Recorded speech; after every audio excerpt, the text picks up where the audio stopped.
새 비서가 대표님과 결혼한다며 내게 청첩장을 건넸다. 나는 담담하게 남편에게 전화를 걸었다. 당신 결혼한다면서요? 나는 그날 오후를 아직도 선명하게 기억한다. 생각만 해도 심장이 쿵 하고 한번 내려앉는 그 오후를. 더는 아파서가 아니라 내 인생을 송두리째 바꿔놓은 일련의 사건들을 열어젖힌 첫 번째 상처였기 때문이다. 일주일간의 부산 출장이 막 끝났다. 나는 아직 길 위에 먼지가 묻어있는 캐리어를 끌며 회사의 타일 바닥 위를 털털거리며 걸어 마케팅팀의 익숙한 업무 공간으로 들어섰다. 모든 것이 그대로였다. 책상과 의자들, 키보드 두드리는 소리, 에어컨이 단조롭게 돌아가는 소리, 단 하나 사람들의 눈빛만이 달랐다. 그들은 나를 보며 아무 말도 하지 않았지만 힐끗 쳐다보고는 이내 고개를 돌려버리는 그 방식. 충분히 작지만 내가 감지할 만큼은 되는 그 속삭임들이 무언가 잘못되었음을 느끼게 했다. 무슨 일인지 파악하기도 전에 짙은 향수 냄새가 훅 끼쳐왔다. 차장님, 돌아오셨어요? 듣기만 해도 가식적인 게 느껴질 만큼 달콤한 목소리였다. 고개를 들었다. 내 앞에는 포니테일을 높게 묶고 몸에 딱 붙는 명품 정장을 차려입은 젊은 여자가 서 있었다. 하이힐은 마치 무대 위를 걷는 것처럼 바닥을 또각또각 규칙적으로 올렸다. 그녀의 이름은 한미래 대표님의 새 비서였다. 2달 전 내가 첫 출장을 가기 직전에 입사했다. 듣자 하니 유학파에 집안도 좋고 입사 첫날부터 대표님의 눈에 들었다고 했다. 나는 단 한 번도 관심을 둔 적이 없었다. 바로 그 순간까지. 미래는 미소를 지으며 내 머리부터 발끝까지 훑어보았다. 평가하는, 심지어는 약간의 동정심마저 담긴 눈빛을 전혀 숨기지 않았다. 그러고는 그녀가 내 책상 위에 청첩장 한 장을 내려놓았다. 금색 테두리가 둘러진 붉은색 청첩장. 보기만 해도 값싼 물건이 아니라는 걸 알 수 있었다. 출장 다녀오시느라 고생 많으셨어요. 미래는 여전히 달콤한 목소리로 말했다. 꼭 오셔서 축하해 주세요. 다음 달 1일 저랑 대표님이 결혼하거든요. 내가 잘못 들은 게 아니었다. 한 글자 한 글자가 얼음장처럼 차갑고 선명하게 떨어졌다. 나는 고개를 숙여 청첩장을 보았다. 손가락이 차가운 종이에 닿았다. 마치 뼛속까지 얼음이 파고드는 듯한 냉기였다. 신랑의 이름이 도들새김으로 인쇄되어 있었다. 강민준. 신부의 이름은 한미래. 더 읽을 필요도 없었다. 강민준은 내 남편이었으니까. 우리는 3년 전에 결혼했다. 아무도 모르는 결혼. 결혼식도 공표도 사진도 없이 오직 혼인신고서 한 장과 계약서 한 부만 존재하는 결혼이었다. 3년 전 나는 아버지의 회사를 살리기 위해 돈이 필요했다. 민주는 집안의 성화를 피하기 위해 결혼이 필요했다.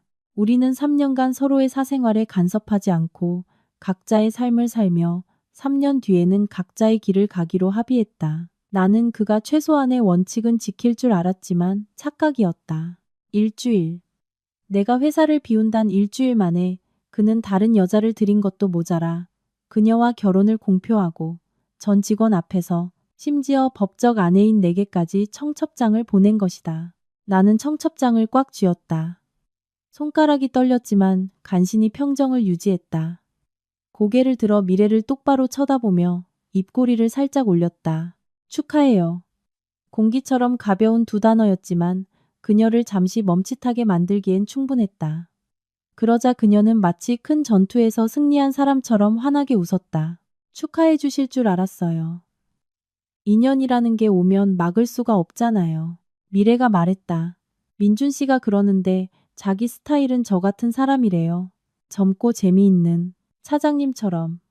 그녀는 잠시 말을 멈추고는 아직 갈아입지도 못한 내 출장 복장을 힐끗 내려다보았다. 지루한 사람 말고요. 나는 아무 말도 하지 않고 그저 그녀를 쳐다보았다. 그녀가 먼저 시선을 돌릴 만큼 충분히 오랫동안. 미래는 몸을 돌려 걸어갔고 짙은 향수 냄새만이 남았다. 사무실은 여전히 조용했지만 나는 모두가 내 반응을 기다리고 있다는 것을 알았다. 눈물, 분노 혹은 통제력을 잃는 모습. 하지만 아니었다. 나는 자리에 앉아 청첩장을 책상 위에 반듯하게 놓고 휴대폰을 열어 익숙한 번호를 눌렀다. 신호가 3번 울리고 그가 전화를 받았다. 돌아왔어? 민준의 목소리는 평소처럼 차분했다. 보고서는 내일 아침까지 보내. 아무런 해명도 일말의 죄책감도 없이 마치 그 일이 당연하다는 듯한 태도였다. 나는 잠시 침묵하다 물었다. 내 목소리가 나 자신에게도 낯설게 느껴질 만큼 가벼웠다. 당신 결혼한다면서요? 수학이 넘어가 조용해졌다. 1초, 2초. 그리고 그가 말했다. 응. 단 한 글자. 짧고 차갑고 설명도 변명도 없이 묻는 사람이 자신의 아내라는 사실 따위는 신경 쓰지 않는 말투였다. 나는 실소를 터뜨렸다. 작지만 텅 빈 웃음소리였다. 그래요? 나는 더 기다리지도 더 묻지도 않고 전화를 끊었다. 더는 필요 없었다. 이 순간 모든 것이 너무나 명확해졌으니까 나는 그 자리에 앉아 10분 동안 꼼짝 않고 청첩장을 바라보았다. 에어컨은 계속 돌아가고 있었지만 나는 속에서부터 추위를 느꼈다. 마치 뼈마디 사이사이로 바람이 스며드는 것 같았다. 주변의 속삭임이 더 선명하게 들려오기 시작했다. 대표님 싱글인 줄 알았는데. 한미래 씨 들어온 지 2달 만에 결혼이라니 대단하다. 윤 차장님 정말 충격이겠다. 30 넘어서 아직 결혼도 못했는데. 나는 모든 말을 똑똑히 들었지만 반응하지 않았다. 오직 내 안에서 한 가지가 서서히 변하고 있었다. 아픔도 질투도 아닌 차가움. 아주 선명하고 아주 이성적인 냉정함이었다. 나는 청첩장을 들어 올려 다시 한번 쳐다본 뒤 아주 천천히 아주 고르게 찢었다. 종이 조각들이 먼지처럼 가볍게 쓰레기통으로 떨어졌다. 하지만 나는 알았다. 이건 끝이 아니라 이제 시작이라는 것을. 그날 밤 나는 지난 3년간 단 한 번도 진정한 집이었던 적이 없는 그 오피스텔로 돌아가지 않았다. 회사 근처 호텔에 방을 잡고 뜨거운 물로 오랫동안 샤워를 한 뒤 창가에 앉아 도시를 내려다보았다. 불빛이 반짝이고 차들이 달리고 모든 것이 평범했다. 오직 내 인생만이 다른 방향으로 꺾였을 뿐. 나는 휴대폰을 들고 첫 번째 전화를 걸었다. 제 명의의 모든 계좌 확인해 주세요. 두 번째 전화. 비상계획 가동해야겠어요. 세 번째 전화. 3년 전 계약서 기억하시죠? 생각보다 일찍 쓰게 될지도 모르겠네요. 나는 휴대폰을 내려놓고 깊은 숨을 들이마신 뒤 노트북을 열었다. 지난 3년간 한 번도 사용할 일이 없을 거라 생각했던 폴더에 로그인했다. 그 안에는 모든 것이 내가 남몰래 준비해온 모든 것이 담겨 있었다. 나는 사람을 경계하는 성격이 아니지만 한때 파산을 겪은 집안에서 자랐다. 나는 한 가지를 안다. 사람을 믿는 것은 사치라는 것을. 화면이 밝아지며 파일들이 하나둘 나타났다. 사진, 녹음 파일, 문서, 그리고 한미래라는 이름의 폴더. 나는 그것을 한참 동안 바라보다가 클릭했다. 화면에서 나온 빛이 내 얼굴을 비쳤다. 더는 피곤함도 상처도 없었다. 오직 단 하나 냉정한 이성만이 남아 있었다. 강민준, 한미래. 당신들이 성대한 결혼식을 원한다고? 좋아, 내가 가주지. 그리고 약속하는데 그날은 당신들 둘 다 평생 잊지 못할 날이 될 거야. 그날 밤 나는 거의 잠을 이루지 못했다. 아파서가 아니라 정신이 너무나도 맑았기 때문이다. 지난 3년간의 아주 작은 디테일까지 떠오를 정도로 마치 누군가가 내 인생을 슬로우 모션으로 되감으며 내가 애써 외면했던 것들을 똑똑히 보라고 강요하는 것 같았다. 나는 침대머리에 기댄 채 무릎 위에 노트북을 올려놓았다. 푸른빛이 어느새 눈물이 다 말라버린 내 얼굴을 비추고 있었다. 한미래라는 이름의 폴더는 여전히 열려 있었다. 안에는 많은 것이 들어있진 않았지만 충분했다. 이력서 한 부, 몇 장의 지출 영수증, 연락처 목록, 그리고 출처 불명의 녹음 파일 몇 개. 나는 이력서부터 열었다. 한미래 25세, 해외 유학파, 명문대 졸업, 대기업 경력, 완벽했다. 너무나 완벽해서 의심스러울 정도였다. 나는 사람을 쉽게 의심하는 편은 아니지만 마케팅 일을 오래 하면서 한 가지는 안다. 너무 아름답게 쓰인 것들은 대개 수정된 것이라는 사실을. 나는 마우스를 스크롤의 학교 부분으로 내렸다. 이름은 아주 그럴싸했지만 어디선가 본 적이 있었다. 최상위권 대학 목록이 아니라 학위 장사를 하는 유령 대학에 대한 기사에서였다. 나는 멈칫했지만 섣불리 결론 내리지 않고 저장만 해둔 채 영수증 파일을 열었다. 금액들, 숫자 하나하나가 눈에 밝혔다. 명품 가방, 보석, 고급 레스토랑, 여행. 한 달 지출이 비서 연봉의 몇 배는 되었다. 나는 미간을 찌푸렸다. 민준이 돈을 줬다면 이상할 게 없지만 만약 그게 아니라면 저 돈은 어디서 나온 걸까? 깊이 생각하기도 전에 휴대폰이 울렸다. 기술팀에서 가장 아끼는 후배 박준호였다. 이 친구는 사교성은 없지만 컴퓨터 실력만큼은 무서울 정도였다. 누나 돌아오셨어요? 목소리는 여전히 무뚝뚝했지만 진심이 담겨 있었다. 얘기 들었어요. 나는 침묵했고 그도 침묵했다. 잠시 후 준호가 말을 이었다. 뭐 필요한 거 있어요? 옳고 그름도 호기심도 없이 그저 내가 무엇이 필요한지를 묻는 한마디였다. 나는 창밖을 보았다. 도시는 여전히 밝았고 내 마음속에도 작은 기댈 곳이 생긴 것 같았다. 준호야, 네. 사람 하나만 좀 알아봐줘. 그는 왜냐고 묻지 않고 단 한마디만 물었다. 자료는 있으세요? 보내줄게. 전화를 끊고 나는 미래의 폴더 전체를 준호에게 보냈다. 설명도 부탁도 필요 없었다. 어떤 사람들은 많은 말이 필요 없이 한마디면 충분히 이해하니까. 일을 마치고 노트북을 껐지만 머릿속은 쉴 줄을 몰랐다. 나는 민준과 처음 결혼했던 날들을 떠올렸다. 사랑도 낭만도 없이 오직 명확한 계약서 한 장뿐이었다. 그는 처음부터 내게 말했다. 우린 그냥 협력 관계야. 나는 고개를 끄덕였다. 그때의 나에겐 그 이상을 요구할 권리가 없었으니까. 아버지의 회사는 파산 직전이었고 빚은 바위처럼 온 가족을 짓누르고 있었다. 민준이 나타나 조건을 제시했다. 3년의 결혼, 그 대가로 빚을 해결해 주겠다는 것. 나는 망설임 없이 동의했다. 그때의 나에겐 선택지가 없었으니까. 지난 3년간 우리는 타인처럼 살았다. 주말에 그의 가족들 앞에 나서야 할 때만 함께 오피스텔로 돌아왔다. 그 외에는 각자의 삶을 나는 일했고 그도 일했다. 가끔 그에게 다른 여자가 있다는 소문을 들었지만 신경 쓰지 않았다. 내가 대범해서가 아니라 내 위치를 알았기 때문이다. 서류상의 아내, 그 이상도 이하도 아니었다. 하지만 그럼에도 불구하고 나는 그가 계약이 끝날 때까지는 합의를 지킬 거라고 생각했다. 2달, 이제 겨우 2달 남았다. 하지만 그는 기다리지 못했다. 배신했을 뿐만 아니라 나를 공개적으로 모욕했다. 그 생각에 실소가 터져 나왔다. 아주 작지만 차가운 웃음이었다. 바로 그때 휴대폰이 다시 울렸다. 발신자는 민준. 오늘 집으로 와. 나는 문자 메시지를 보고는 답장 없이 화면을 껐다. 필요 없었다. 3년간 나는 항상 협력자였고 내 몫을 다했다. 하지만 오늘부터 나에게는 더 이상 그럴 의무가 없다. 다음 날 아침 나는 평소보다 일찍 회사에 도착했다. 사무실 전체의 불도 다 켜지지 않은 이른 시간이었다. 자리에 앉아 노트북을 켜고 보고서를 작성했다. 모든 것이 평범한 하루처럼 흘러갔지만 내 마음은 더 이상 평범하지 않았다. 점심시간이 가까워질 무렵 준호에게서 전화가 왔다. 누나. 응. 문제 있어요. 나는 놀라지 않았다. 뭔데? 한미래 씨약이 가짜예요. 나는 잠시 눈을 감았다. 놀랍지 않았다. 그저 확인했을 뿐. 또 그 여자 신용카드에 출처불명의 자금 흐름이 있어요. 몇몇 중간 계좌를 거쳐서 입금됐다가 바로 인출돼요.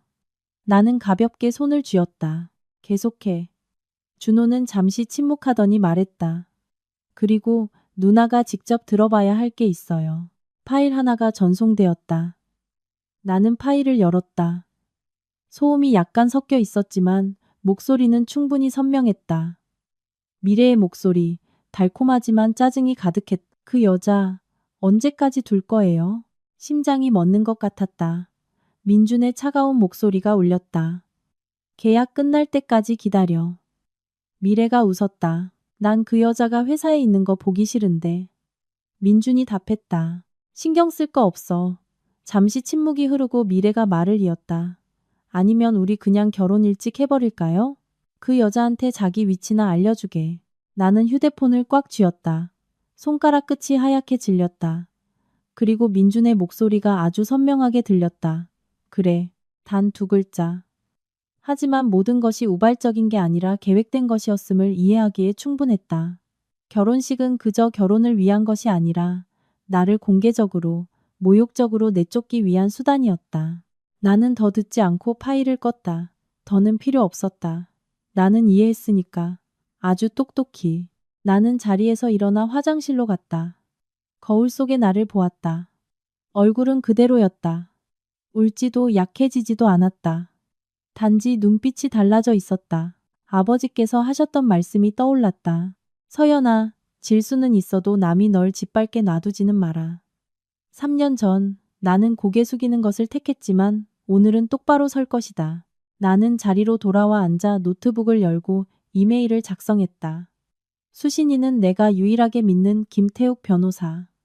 제목은 비상계획가동. 나는 한 글자 한 글자 천천히 또박또박 오타 없이 썼다. 전송을 누르고 다른 파일을 열었다.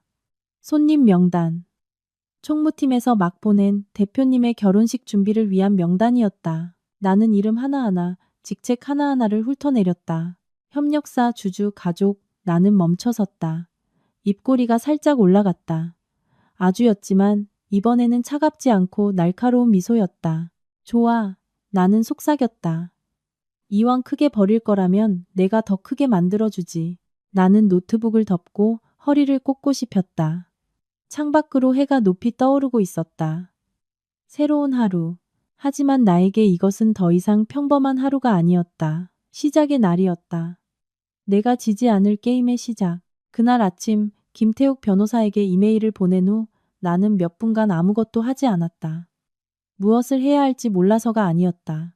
내가 곧 걸어갈 길에는 더 이상 돌아올 길이 없으며 한번 발을 내디디면 망설임 없이 마음 약해지지 않고 실수 없이 끝까지 가야 한다는 것을 다시 한번 확인하기 위한 충분한 시간이 필요했기 때문이다. 나는 가만히 앉아 있었다. 두 손은 키보드 위에, 눈은 모니터를 향했지만 사실 아무것도 보이지 않았다. 머릿속에는 오직 오래전 아버지의 말씀만이 맴돌았다. 아버지의 회사가 파산하던 날 우리 가족은 텅 빈 거실에 앉아 있었다. 가구는 거의 다 압류된 상태였다. 아버지는 나를 한참 동안 바라보시더니 이제야 그 의미를 온전히 이해하게 된 한마디를 하셨다. 서연아, 기회를 지키기 위해 져야 할 때도 있단다. 하지만 어떤 순간에는 네가 일어서지 않으면 평생 남에게 밟히고 고개 한번 들지 못하게 될 거야. 3년 전 나는 참는 것을 택했다. 그리고 지금 나는 일어서는 것을 택했다. 가벼운 진동과 함께 휴대폰이 울렸다. 김태욱 변호사였다. 나는 전화를 받았다. 그의 목소리는 언제나처럼 침착했다. 빠르지도 느리지도 않은 한 글자 한 글자가 명확한 말투. 마치 그가 언제나 모든 문제를 처리하는 방식처럼 차갑고 정확하고 감정이 끼어들 틈이 없었다. 이메일 받았습니다. 네, 계획 전체를 가동하길 원하는 게 확실합니까? 나는 바로 대답하지 않고 깊은 숨을 한번 들이마신 뒤 말했다. 네, 전부 가동해 주세요. 수화기 너머가 잠시 조용해졌다. 마치 그가 이 결정의 심각성을 가늠하는 듯했다. 그리고 그가 말을 이었다. 마지막으로 한 번 더 묻겠습니다. 윤서연 씨. 마음의 준비는 되었습니까? 이 방향으로 가게 되면 이건 단순한 이혼이 아니라 법적, 명예, 심지어는 회사 이익까지 걸린 전면적인 대결이 될 겁니다. 더 이상 방관자로 있을 수 없게 됩니다. 나는 창밖을 보았다. 햇살이 책상 위로 쏟아져 눈이 부실 정도였다. 그 사람이 제게 청첩장을 보낸 순간부터 저는 이미 방관자가 아니었어요. 김 변호사는 더 말하지 않고 짧게 답했다. 알겠습니다. 그럼 지금부터 모든 것은 윤서연 씨의 권리를 최대화하는 방향으로 처리하겠습니다. 하지만 긴밀하게 협조해 주셔야 합니다. 계획 외의 독단적인 행동은 금물입니다. 알고 있습니다. 한 가지 더. 그가 말을 이었다. 보내주신 자료, 특히 녹음 파일은 출처와 시점이 확인되면 법적 효력이 매우 큽니다.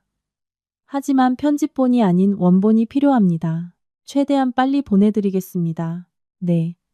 전화를 끊고 나는 휴대폰을 내려놓았다. 마음속은 더 이상 어젯밤처럼 혼란스럽지 않았다. 마치 한 걸음 한 걸음 명확한 직선 위를 걷는 기분이었다. 이미 결말을 본 싸움에 들어서는 것처럼. 하지만 놀랍게도 통쾌함은 없었다. 그저 평온할 뿐이었다. 점심시간이 가까워지자 회사는 더 활기를 띠기 시작했다. 민준과 미래의 결혼 소식은 내가 생각했던 것보다 더 빨리 퍼져나갔다. 거의 모든 부서에서 그 이야기를 하고 있었다. 어떤 이는 호기심으로, 어떤 이는 부러움으로, 또 어떤 이는 약간의 질투와 험담을 섞어서, 그리고 당연히 나를 향한 시선도 빠지지 않았다. 그 이야기 속에서 아무것도 아닌 사람이 된 나를 향한 시선들. 탕비실을 지나가는데 회계팀 여직원 2명이 속삭이는 소리가 똑똑히 들렸다. 대표님이 미래 씨한테 몇 억짜리 반지를 사줬다던데. 그러니까 말이야. 돈 있는 남자는 누구든 마음에 들면 그냥 얻는 거지. 누가 윤 차장님 같은 사람을 선택하겠어. 맨날 딱딱하게 굴기만 하는데. 응, 내가 남자라도 싫겠다. 나는 잠시 멈칫했지만 돌아보지도 반응하지도 않고 계속 걸었다. 하지만 이번에는 예전처럼 가슴이 아프지 않았다. 그저 아주 가벼운 느낌, 마치 더 이상 나와 상관없는 이야기를 듣는 기분이었다. 자리로 돌아와 막 앉았을 때 민준의 비서에게서 전화가 왔다. 윤 차장님, 대표님께서 사무실로 오시랍니다. 네, 바로 올라갈게요. 나는 자리에서 일어나 옷매무새를 가다듬고 책상 위 작은 거울을 빠르게 들여다보았다. 예뻐 보이려는 게 아니라 내 얼굴에 어떤 감정도 드러나지 않았는지 확인하기 위해서였다. 엘리베이터가 최고층으로 올라가고 문이 열렸다. 아래층의 소란스러움과는 다른 고요한 공간. 나는 문을 노크했다. 들어와. 민준의 목소리. 안으로 들어서자 그는 창가에 서서 등을 돌리고 있었다. 큰 키, 잘 맞는 맞춤 정장. 모든 것이 3년 전과 같았다. 단 하나, 내가 더 이상 그를 타협했던 사람의 눈으로 보지 않는다는 점이 달랐다. 앉아. 그는 돌아보지도 않고 말했다. 나는 자리에 앉아 기다렸다. 잠시 후 그가 돌아섰다. 그의 시선이 나를 훑다가 잠시 멈췄다. 마치 평가하는 듯한 눈빛이었다. 청첩장은 받았겠지. 질문이 아닌 단정이었다. 네, 좋아. 그는 가볍게 고개를 끄덕였다. 그날 꼭 참석해야 해. 나는 그를 보았다. 무슨 자격으로요? 그가 살짝 미간을 찌푸렸다. 회사 직원으로. 나는 웃었다. 작지만 방 안의 차가운 공기를 깨뜨리기엔 충분한 웃음소리였다. 직원이요? 민주는 내 반응이 마음에 들지 않는 듯했다. 그의 눈빛에서 그걸 똑똑히 볼 수 있었다. 장난칠 일이 아니야. 장난 아닌데요. 내가 답했다. 그저 흥미로워서요. 그는 몇 초간 침묵하더니 더 낮은 목소리로 말했다. 서연아, 우리에겐 합의가 있었어. 내 선을 알아야지. 선, 그 2글자. 예전 같았으면 나는 침묵했을 것이다. 하지만 오늘은 아니었다. 전 제 선을 아주 잘 알아요. 나는 천천히 말했다. 그런데 대표님이야말로 여전히 그 선 안에 있다고 확신하세요? 방 안의 공기가 변했다. 민주는 나를 더 오래 쳐다보았다. 이번에는 평가가 아니라 탐색이었다. 무슨 뜻이지? 아실 텐데요. 나는 더 말하지 않았다. 그럴 필요가 없었다. 어떤 것들은 절반만 말해도 상대방이 나머지 절반을 스스로 이해하게 되니까. 그는 바로 대답하지 않고 책상으로 돌아가 펜을 들어 나무 표면을 가볍게 두드렸다. 생각할 때마다 나오는 그의 버릇이었다. 일을 복잡하게 만들고 싶지 않아. 마침내 그가 말했다. 2달 뒤면 계약은 끝나. 내 몫만 잘해주면 박대하지 않을 테니. 나는 눈앞에 그를 보았다. 만약 제가 2달을 기다리고 싶지 않다면요? 그의 손에 들린 펜이 멈췄다. 그는 고개를 들었다. 눈빛이 더 날카로워졌다. 지금 나를 협박하는 건가? 나는 고개를 저었다. 아니요, 상기시켜드리는 거예요. 무거운 침묵이 길게 이어졌지만 누구도 물러서지 않았다. 마침내 민준이 먼저 시선을 돌렸다. 나가봐. 그의 목소리가 다시 차가워졌다. 나는 자리에서 일어나 문으로 향했다. 문고리에 손을 얹고 멈춰서서 돌아보지 않고 말했다. 민준 씨. 그는 대답하지 않았지만 듣고 있다는 것을 알았다. 후회하게 될 거예요. 나는 문을 열고 나갔다. 등 뒤에서 문이 닫히는 소리는 아주 작았지만 나는 알았다. 그 순간부터 우리 사이에는 더 이상 돌아올 길이 없다는 것을. 나는 엘리베이터를 향해 걸었다. 마음이 훨씬 가벼워졌다. 마치 지난 3년간 짓눌려왔던 무언가를 내려놓은 기분이었다. 그날 오후 준호가 파일을 하나 더 보냈다. 이번에는 영상이었다. 나는 파일을 열었다. 화면이 약간 흔들렸다. 레스토랑의 룸. 미래와 민준이 마주 앉아 있었다. 소리를 듣지 않아도 그들이 웃는 방식, 서로를 만지는 방식만 봐도 그 관계가 단 며칠 만에 이루어진 것이 아님을 알 수 있었다. 나는 영상을 끝까지 보지 않고 껐다. 참을 수 없어서가 아니라 더는 필요 없었기 때문이다. 이제부터 이 이야기는 더 이상 감정의 문제가 아니라 계산의 문제였으니까. 나는 손님 명단을 다시 열었다. 이번에는 그냥 보는 것이 아니라 메모를 하기 시작했다. 누가 주주인지, 누가 가족인지, 누가 발언권이 있는지, 누가 증인이 될 수 있는지, 이름 하나하나에 표시를 하고 직책을 분석했다. 나는 아주 천천히, 아주 신중하게 작업했다. 마치 내가 맡았던 가장 큰 캠페인을 진행하는 것처럼. 단 한 가지 다른 점은 이번 캠페인의 대상이 바로 내 인생이라는 것이었다. 그날 오후는 다른 날보다 느리게 흘러갔다. 일이 줄어서가 아니라 매 순간이 길게 늘어지는 것 같았기 때문이다. 마치 인생이 내게 준비할 시간을, 내가 앞으로 맞닥뜨릴 복잡한 단계를 앞두고 모든 것을 재정비할 시간을 일부러 더 주는 것 같았다. 나는 여전히 책상에 앉아 평소처럼 업무를 처리했다. 보고서를 수정하고 이메일에 답장하고 협력사와 소통했다. 모든 것이 정해진 절차대로 한치의 오차도 없이 진행되었다. 누가 본다면 내가 아침에 있었던 일에 전혀 영향을 받지 않았다고 생각할 정도였다. 내가 여전히 예전의 윤서연, 그저 일만 아는 차갑고 안정적인 별다를 것 없는 여자라고 생각할 것이다. 하지만 오직 나만이 알았다. 그날 내가 내린 작은 결정 하나하나가 더 이상 단순한 업무가 아니라 준비였다는 것을. 오후 3시쯤 총무팀에서 민준과 미래의 결혼식에 대한 개괄적인 계획안을 보내왔다. 각 부서장이 협력하여 회사의 이미지를 최상으로 만들어달라는 요청이었다. 문장은 아름답고 정중했지만 자세히 읽어보면 결국 모든 사람이 그 결혼식을 완벽하게 만드는데 일조해야 한다는 통보나 다름없었다. 나는 파일을 열어 처음부터 끝까지 한 줄도 빠짐없이 읽었다. 손님 명단, 좌석 배치도, 프로그램 대본, 각 순서의 시간, 심지어 대형 스크린에 상영될 러브스토리 영상에 대한 부분까지. 나는 거기서 멈췄다. 마우스 커서가 멈췄다. 내 시선이 설명 한 줄 한 줄을 훑었다. 신랑 신부의 감동적인 여정을 담은 영상, 사진, 추억, 축하 메시지 포함. 나는 소리 없이 작게 웃었다. 내가 듣고 본 것들이 없었다면 나 역시 이것이 아름다운 사랑 이야기라고 믿었을 것이다. 하지만 안타깝게도 나는 너무나 잘 알았고 알기 때문에 더욱 침착했다. 나는 파일 전체를 컴퓨터에 다운로드해 저장하고 파일명을 바꿔 내가 미리 준비해둔 다른 파일들과 함께 별도의 폴더에 넣었다. 모든 디테일이 제자리를 찾아갔다.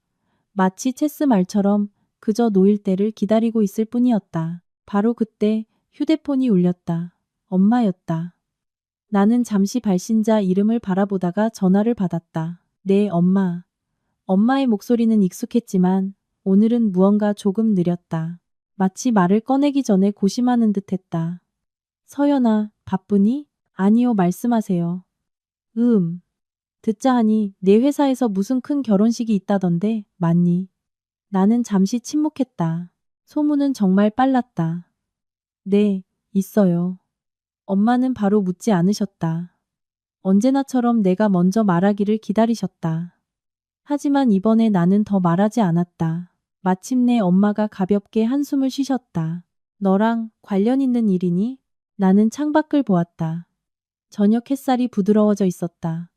네. 아주 가벼운 한마디였다. 수학이 넘어가 조용해졌다. 엄마의 숨소리가 들리고 천천히 말씀하셨다. 너 괜찮니? 그 질문. 어젯밤이었다면 대답하지 못했을 것이다. 하지만 지금 나는 희미하게 미소 지었다. 저 괜찮아요. 그리고 이번에는 진심이었다. 엄마는 더 묻지 않고 한마디만 하셨다. 무슨 일이 있든 우리 집이 여기 있다는 거 잊지 마라. 나는 가볍게 휴대폰을 쥐었다. 네. 전화를 끊고 나는 잠시 가만히 앉아 있었다. 감동해서가 아니라 한 가지를 깨달았기 때문이다. 나는 더 이상 혼자가 아니었다. 3년 전 나는 홀로 이 결혼에 발을 들였다. 하지만 지금의 나는 더 이상 그때의 그 소녀가 아니었다. 나에게는 가족이 있고 나를 믿어주는 사람이 있고 그리고 가장 중요하게는 나 자신이 있었다. 퇴근 시간이 다가올 무렵 준호가 데이터를 추가로 보내왔다. 이번에는 더 상세했다. 누나. 응, 하나 더 있어요. 나는 파일을 열었다. 여러 건의 작지 않은 금액이 중간 계좌들을 오가며 입출금된 내역서였다. 공통점은 모두 미래와 관련이 있다는 것이었다. 이 돈들 깨끗하지 않아요. 준호가 말했다. 어디서 난 건데요? 아직 전부 확인되진 않았지만 경쟁사 쪽이랑 관련 있는 정황이 보여요. 나는 미간을 찌푸렸다. 경쟁사? 만약 이게 사실이라면 이 이야기는 단순히 불륜이 아니라 이익, 심지어는 음모와 관련된 것이었다. 준호야, 네, 계속 파봐. 알겠습니다. 전화를 끊고 나는 데이터 시트를 다시 보았다. 차가운 숫자들 뒤에는 훨씬 더 큰 무언가가 숨어 있었다. 문득 사소한 디테일 하나가 떠올랐다. 2주 전 회사의 대형 프로젝트 하나가 발표 전에 정보가 유출되어 협상에서 불리한 위치에 놓였던 일이 있었다. 그때는 모두들 단순한 실수라고 생각했다. 하지만 만약 그게 아니라면? 나는 노트북을 덮었다. 마음속에서 아주 낯선 감정이 피어올랐다. 두려움이 아니라 흥미였다. 게임의 진짜 규모가 서서히 드러나고 있었다. 그리고 나는 더 이상 수동적인 플레이어가 아니었다. 그날 저녁 나는 호텔로 바로 돌아가지 않고 옷가게에 들렀다. 쇼핑을 위해서가 아니라 드레스 한 벌을 맞추기 위해서였다. 웨딩드레스가 아닌 짙은 색의 긴 드레스. 디자인은 단순하지만 날카로웠다. 점원이 내게 물었다. 행사에 입으실 건가요? 나는 거울을 보았다. 거울에 비친 내 모습은 더 이상 며칠 전에 피곤한 여자가 아니라 준비된 사람이었다. 네, 내가 답했다. 아주 중요한 행사예요. 나는 계약금을 걸고 옷을 찾을 날짜를 적어두고 가게를 나섰다. 밤이 깊어지고 도시에 불이 켜졌다. 나는 호텔로 돌아와 창가에 앉아 노트북을 열었다. 모든 자료를 다시 확인하고 메모하고 정리했다. 어떤 디테일도 놓치지 않았다. 나는 알았기 때문이다. 이 게임에서 단 한 걸음만 삐끗해도 나는 질 것이다. 하지만 나는 그런 일이 일어나도록 내버려 두지 않을 것이다. 자정이 가까워질 무렵 휴대폰이 다시 밝아졌다. 낯선 번호의 문자 메시지였다. 선을 넘고 있어. 나는 글자를 보았다. 묻지 않아도 누구인지 알 수 있었다. 나는 답장하지 않고 그냥 삭제하고 차단했다. 두려워서가 아니라 그럴 가치가 없었기 때문이다. 나는 휴대폰을 내려놓고 불을 끄고 침대에 누워 눈을 감았다. 이번에는 꿈도 불안도 없는 깊은 잠에 빠져들었다. 나는 알았기 때문이다. 모든 것이 올바른 방향으로 가기 시작했다는 것을. 그리고 이번에는 내가 구석에 몰린 사람이 아니라 상대를 돌이킬 수 없는 곳으로 한 걸음씩 몰아넣고 있는 사람이라는 것을. 다음 날 아침 나는 아주 일찍 일어났다. 급한 일이 있어서가 아니었다. 지금 내 마음속에는 더 이상 머뭇거릴 자리가 없었기 때문이다. 모든 것이 한 걸음 한 걸음 순서대로 배치되어 있었다. 마치 대규모 캠페인을 준비할 때처럼. 단지 이번에는 대상이 시장이 아니라 바로 내 인생이라는 점이 달랐다. 그리고 결과는 단순히 숫자가 아니라 내가 너무나 오랫동안 참아왔던 명예와 권리 그리고 존중이었다. 나는 세수를 하고 거울 속의 나를 보았다. 머리는 단정하게 묶고 화장은 과하지 않게 며칠 전의 피로를 가릴 만큼의 가벼운 베이스만 했다. 하지만 눈빛은 완전히 달랐다. 더 이상 참고 있는 사람의 눈빛이 아니었다. 일어서기로 결심한 뒤돌아보지 않고 정면 대결에 나서기로 한 사람의 눈빛이었다. 나는 평소보다 일찍 회사에 도착했다. 복도는 아직 텅 비어 있었고 공간은 고요했다. 사무실 문을 열고 자리에 앉아 컴퓨터를 켰다. 며칠 동안 준비해온 폴더 전체를 다시 열었다. 파일 하나하나, 녹음 파일 하나하나, 사진 하나하나, 메모 한 줄 한 줄을 다시 확인했다. 나 자신을 의심해서가 아니었다. 나는 알았다. 아주 작은 실수 하나만으로도 상대방이 판을 뒤집을 수 있다는 것을. 8시가 넘었을 무렵 김태욱 변호사에게서 전화가 왔다. 자료는 전부 검토했습니다. 상황은 어떻습니까? 윤서연 씨에게 유리합니다. 그는 아주 간결하게 말했다. 특히 녹음 파일과 자금 흐름은 제대로 결합하면 단순히 혼인 계약 위반을 넘어 회사 이익과 관련된 문제로 비화될 수 있습니다. 나는 의자의 등을 기댔다. 어디까지 처리할 수 있죠? 김 변호사는 잠시 침묵하더니 말했다. 끝까지 간다면 강민준 대표는 단순히 돈만 잃지는 않을 겁니다. 알겠습니다. 굳이 설명 안 하셔도 됩니다. 한미래 씨는요? 그녀의 역할은 단순히 제3자가 아닙니다. 나는 살짝 입꼬리를 올렸다. 저도 그렇게 생각해요. 하지만 기억해야 합니다. 김 변호사가 강조했다. 일단 모든 것을 공개하면 판이 매우 커질 겁니다. 윤서연 씨도 그 안으로 끌려 들어가게 될 거고요. 상관없습니다. 좋습니다. 그가 답했다. 그럼 플랜 B를 준비하겠습니다. 연락 기다리겠습니다. 전화를 끊고 나는 잠시 가만히 앉아 있었다. 더 이상 생각하지 않았다. 이제부터 나는 감정에 따라 움직이지 않을 것이기 때문이다. 모든 것은 계산되고 통제된 선택이었다. 9시쯤 되자 사무실은 사람들로 붐비기 시작했다. 분위기는 며칠 전과 완전히 달랐다. 더 활기차고 웃음소리가 더 많았고 당연히 시선도 더 많았다. 미래가 나타났다. 그녀는 평소처럼 걸어 들어왔지만 오늘은 분명히 달랐다. 밝은 색의 드레스, 공들인 화장, 늘 머금고 있는 미소. 가는 곳마다 축하 인사를 받고 아첨을 받고 진심인 사람도 가식인 사람도 있었지만 모두가 미래의 신부인 그녀를 중심으로 돌아갔다. 그녀는 내 책상 옆을 지나가다 멈춰섰다. 윤 차장님. 나는 고개를 들었다. 결혼식 계획안은 받으셨죠? 네, 총무팀에 부탁해서 차장님께 몇 가지 지원을 요청드렸어요. 미래가 말했다. 목소리는 부드러웠지만 의도는 숨기지 않았다. 어차피 차장님은 경험도 많으시니 제가 잘 준비할 수 있도록 도와주실 거라 믿어요. 나는 그녀를 눈도 깜빡이지 않고 쳐다보았다. 어떤 부분이죠? 손님 명단이랑 답례품이요. 미래가 웃었다. 차장님이 이 일을 하시면 틀림없을 거예요. 나는 고개를 끄덕였다. 좋아요.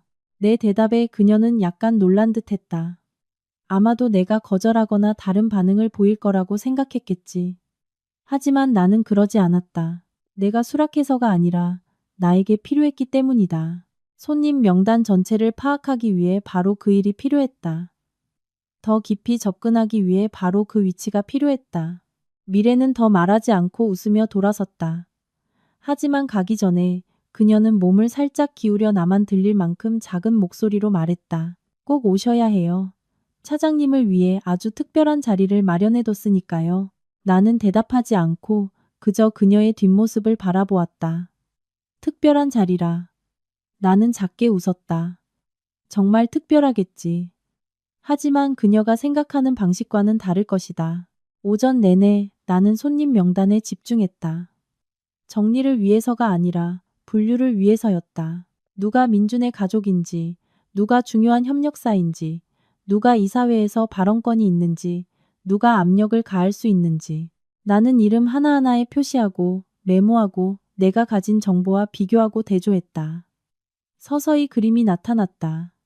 더 명확하게 그날 오후 준호가 메시지를 하나 더 보냈다. 누나. 응, 데이터 추가됐어요. 나는 파일 하나를 열었다. 내부 이메일 접속 기록 로그였다. 몇몇 문서가 외부로 전송된 흔적이 있었다. 발신자 이름은 직접적으로 나타나지 않았지만 추적 결과 한미래 씨 계정에서 나갔어요. 준호가 말했다. 나는 놀라지 않고 다시 한번 확인했다. 확실해? 확실해요. 전부 저장해도. 이미 했습니다. 나는 준호가 보지 못한다는 것을 알면서도 가볍게 고개를 끄덕였다. 잘했어. 내가 칭찬한 것은 드문 일이었고 나는 그것으로 충분하다는 것을 알았다. 전화를 끊고 나는 의자에 등을 기대고 눈을 감았다. 몇 초 뒤 다시 눈을 떴다. 모든 것이 명확해졌다. 미래는 단순히 제3자가 아니라 하나의 연결고리, 하나의 계획이었다.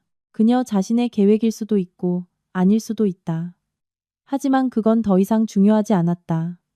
중요한 것은 내가 충분한 증거를 가졌다는 것이다.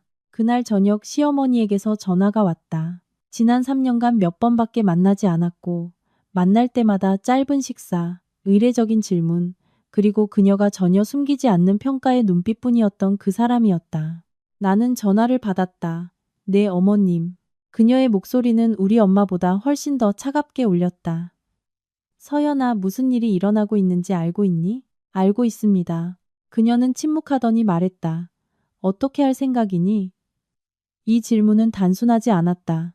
나는 알았다. 그녀는 걱정해서 묻는 게 아니라 내가 문제를 일으킬지 아닐지를 알고 싶어 했다. 나는 아주 천천히 대답했다.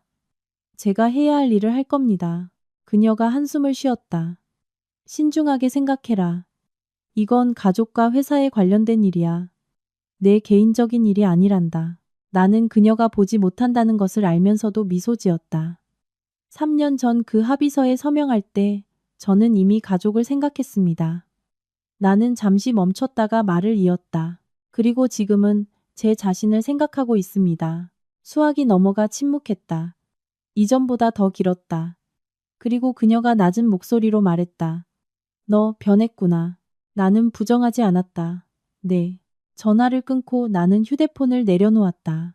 마음속에 더 이상 어떤 동요도 없었다. 나는 알았기 때문이다.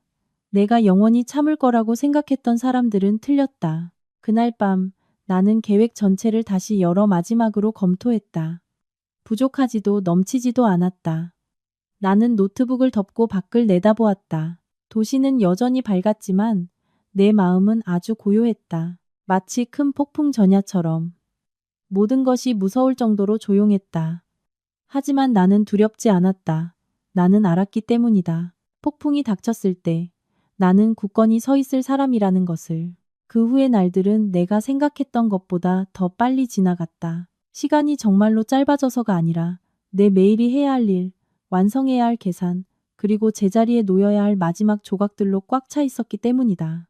마치 단 하나의 획만 빠져도 전체 구도가 무너지는 그림처럼. 그리고 나는 내게 실수를 허락하지 않았다. 이번에는 두 번째 수정 기회가 없을 것이기 때문이다. 나는 총무팀에 더 자주 나타나기 시작했다. 이유는 완벽하게 합리적이었다. 대표님의 결혼식 준비 일부를 책임지는 것, 누구도 반대할 수 없는 심지어 영광으로 여겨질 만한 일이었다. 그리고 바로 그 덕분에 나는 식과 관련된 거의 모든 자료에 접근할 권한을 가졌다.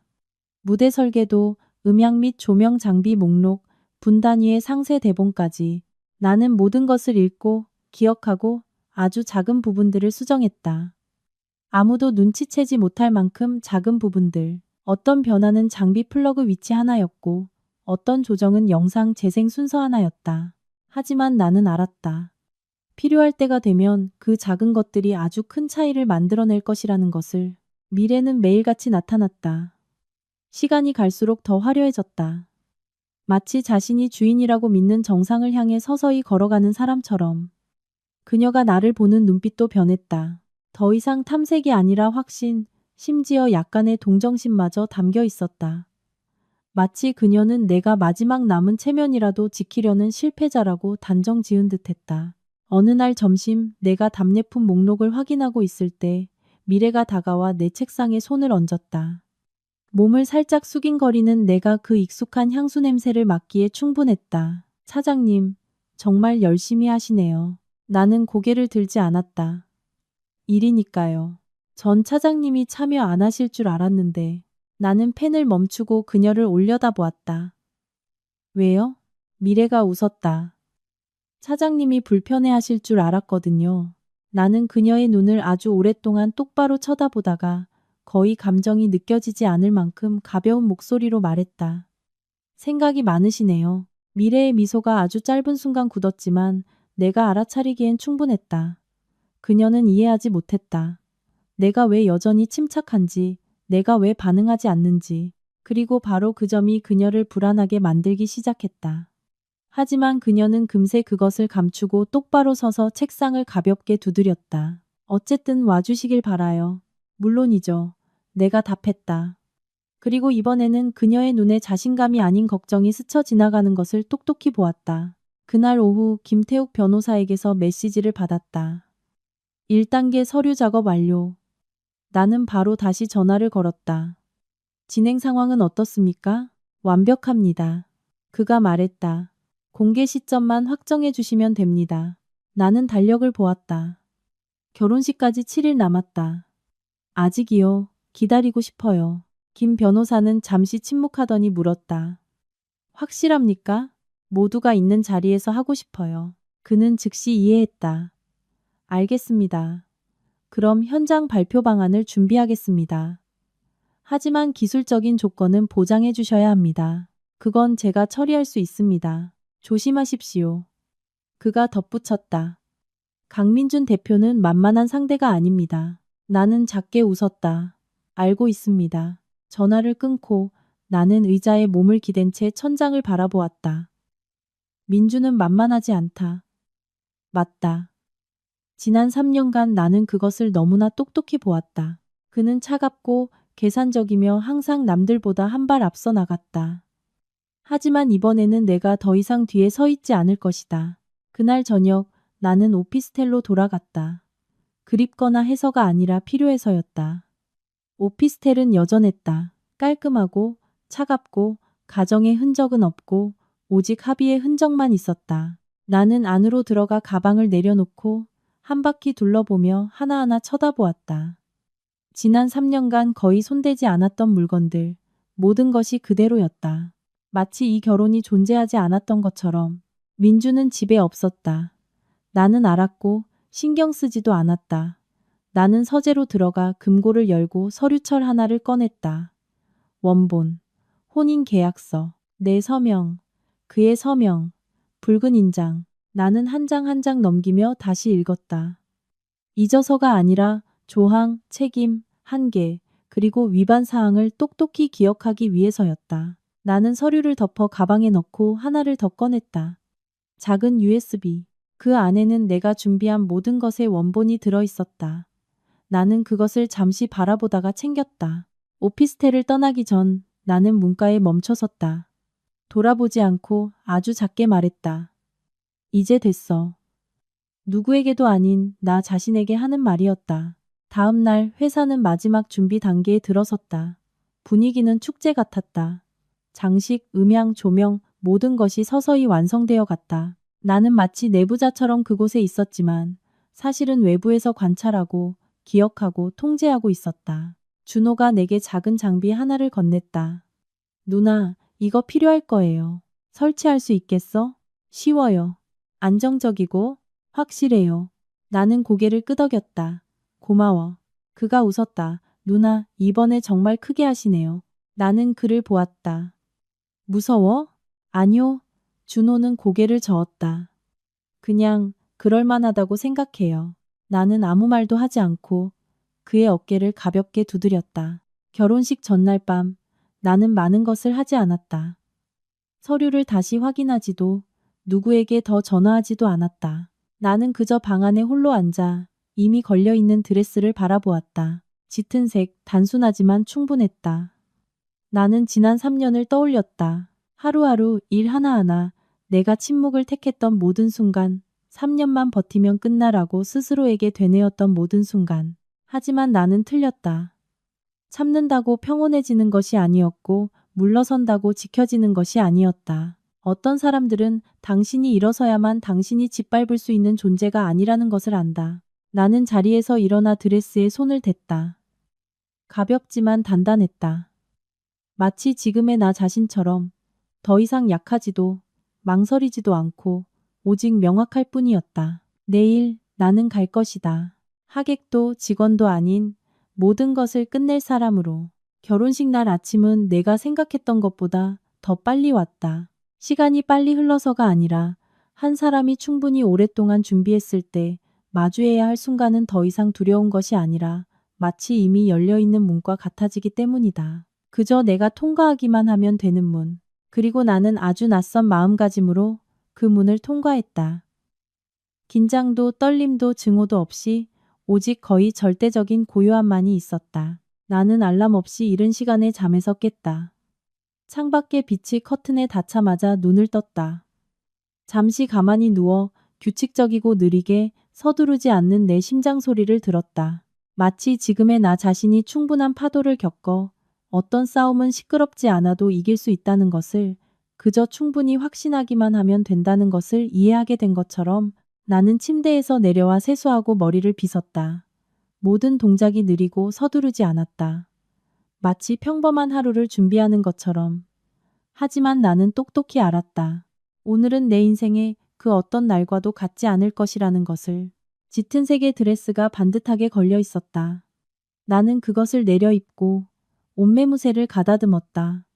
화려할 필요도 과시할 필요도 없었다. 하지만 거울 앞에 섰을 때 나는 한 가지를 똑똑히 보았다. 거울 속의 여자는 더 이상 3년 전의 서연도, 일주일 전의 서연도 아니었다. 모든 것을 똑바로 마주할 만큼 침착해지고 흔들리지 않을 만큼 단단해지고 자신이 무엇을 하고 있는지 알 만큼 명확해진 사람이었다. 나는 화장을 진하게 하지 않았다. 얼굴에 생기가 돌 만큼의 가벼운 베이스만 했다. 누구보다 예뻐 보일 필요가 없었기 때문이다. 나는 그저 나 자신에게 지지 않으면 되었다. 방을 나서기 전 나는 핸드백을 다시 확인했다. USB는 그 자리에 있었고 계약서도 그 자리에 있었다. 모든 것이 충분했다. 부족하지도 넘치지도 않았다. 내 계획처럼 나는 밖으로 나와 차를 부르고 뒷좌석에 앉아 아침의 도시가 서서히 활기를 띠는 것을 보았다. 출근하는 사람들, 차들, 경적 소리, 모든 것이 평범했다. 미리 알지 못했다면 오늘이 나에게 이렇게 특별한 날이라는 것을 아무도 생각하지 못할 정도였다. 예식장은 도심의 한 대형 호텔이었다. 나는 시작 시간보다 거의 1시간 일찍 도착했다. 불안해서가 아니라 마지막으로 다시 한번 둘러보고 모든 것이 일어날 공간을 느끼기 위해서였다. 어떤 것들은 현장에 직접 서봐야만 무엇을 조정해야 할지 알 수 있으니까. 예식장은 이미 장식이 끝나 있었다. 생화 조명, 레드 카펫, 모든 것이 민준의 위치에 걸맞게 그가 언제나 만들고 싶어 했던 완벽한 이미지에 걸맞게 화려하고 호화로웠다. 내가 들어서자 안내 데스크 직원이 나를 잠시 보더니 이내 알아보고 고개를 숙여 인사했다. 나 역시 준비 과정의 일부였기 때문에 미리 언지를 받은 모양이었다. 나는 한 바퀴 둘러보며 무대, 대형 스크린, 음향과 조명 위치를 확인했다. 모든 디테일이 내가 계획 안에서 본 그대로 오차 없이 제자리에 있었다. 준호는 이미 와 있었다. 기술 부스 근처에 서 있던 그는 나를 보고는 다가오거나 말없이 그저 가볍게 고개를 끄덕였다. 하지만 그의 눈빛만으로도 나는 모든 것이 준비되었다는 것을 이해할 수 있었다. 나는 가까이 다가가 작게 말했다. 괜찮아? 준호가 낮은 목소리로 답했다. 네, 타이밍은 누나가 정하세요. 나는 더 말할 필요 없이 고개를 끄덕였다. 어떤 일은 말이 적을수록 확실했다. 30분쯤 지나자 하객들이 도착하기 시작했다. 한 무리 또 한 무리의 지인, 협력사, 가족들. 모두가 정장을 차려입고 미소와 축하의 말을 건넸다. 이 완벽한 겉모습 뒤에 무엇이 있는지 아무도 몰랐다. 나는 그다지 눈에 띄지 않지만 모든 얼굴과 눈빛을 관찰하기에 충분한 구석에 서 있었다. 내가 명단에 표시해 두었던 사람들. 그들은 모두 내 예상대로 참석했다. 몇몇은 나를 알아보고 고개를 끄덕여 인사했다. 어떤 이는 놀란 표정을 지었고 어떤 이는 복잡한 눈빛이었지만 아무도 아무것도 묻지 않았다. 아마 그들도 소문은 들었겠지만 아무도 확신하지 못하는 듯했다. 바로 그때 미래가 반짝이는 하얀 웨딩드레스를 입고 홀 중앙을 걸어 들어왔다. 마치 세상의 중심인 것처럼 환한 미소, 자신감 넘치는 눈빛, 모든 시선이 그녀에게 향했다.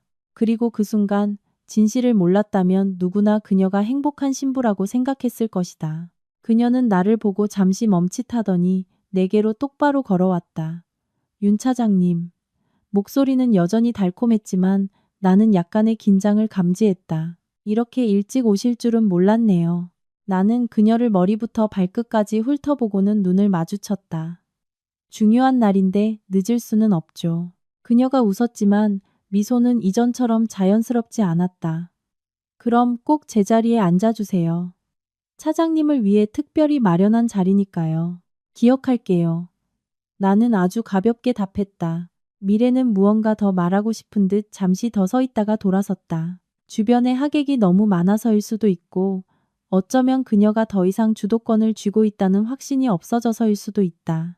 나는 아무런 감정 없이 질투도 아픔도 없이 그저 관찰자로서 그녀의 뒷모습을 보았다. 15분쯤 뒤 민준이 나타났다. 단정한 검은색 정장. 얼굴은 여전히 차갑고 침착했다. 여전히 3년 전 내가 어떤 허점도 드러내지 않을 거라고 생각했던 그 남자였다. 그는 하객들에게 인사하고 악수하고 대화했다. 모든 것이 완벽했지만 그의 시선이 내게 닿았을 때 나는 한 가지를 똑똑히 보았다. 그가 겉모습만큼 완전히 평온하지는 않다는 것을. 아주 짧은 순간이었지만 충분했다. 그가 가까이 다가왔다. 왔구나. 네, 좋아. 그는 평소보다 나를 더 오래 쳐다보았다. 오늘 일을 복잡하게 만들지 않길 바라. 나는 미소 지었다. 걱정 마세요. 그는 더 말하지 않고 돌아섰지만 나는 내 대답이 그를 안심시킨 것이 아니라 오히려 걱정하게 만들기 시작했다는 것을 알았다. 예식이 시작될 준비가 되었다. 하객들은 거의 자리를 채웠고 조명이 어두워지고 음악이 울려 퍼졌다. 사회자가 나와 따뜻하고 명확한 목소리로 대본대로 한 단계 한 단계 진행했다. 나는 미래가 마련해 준 자리에 앉았다. 맨 앞줄 정중앙. 아주 특별한 자리였다. 나는 무대를 올려다보았다. 대형 스크린이 밝아지며 영상이 시작되었다. 민준과 미래가 처음 만났을 때부터 식사, 여행, 웃고 떠드는 순간들. 모든 것이 완벽한 사랑 이야기처럼 편집되어 있었다. 주변에서는 박수 소리, 감탄하는 소리가 들렸다. 아무도 몰랐고 아무도 의심하지 않았다. 나는 그 자리에 앉아 가방 위에 가볍게 손을 얹고 작은 리모컨을 만지작거렸다. 내 심장은 여전히 규칙적으로 빠르지도 흔들리지도 않고 뛰고 있었다. 그저 올바른 순간을 기다릴 뿐. 그리고 나는 그 순간이 곧 다가오고 있다는 것을 알았다. 스크린의 영상은 계속 흘러갔다.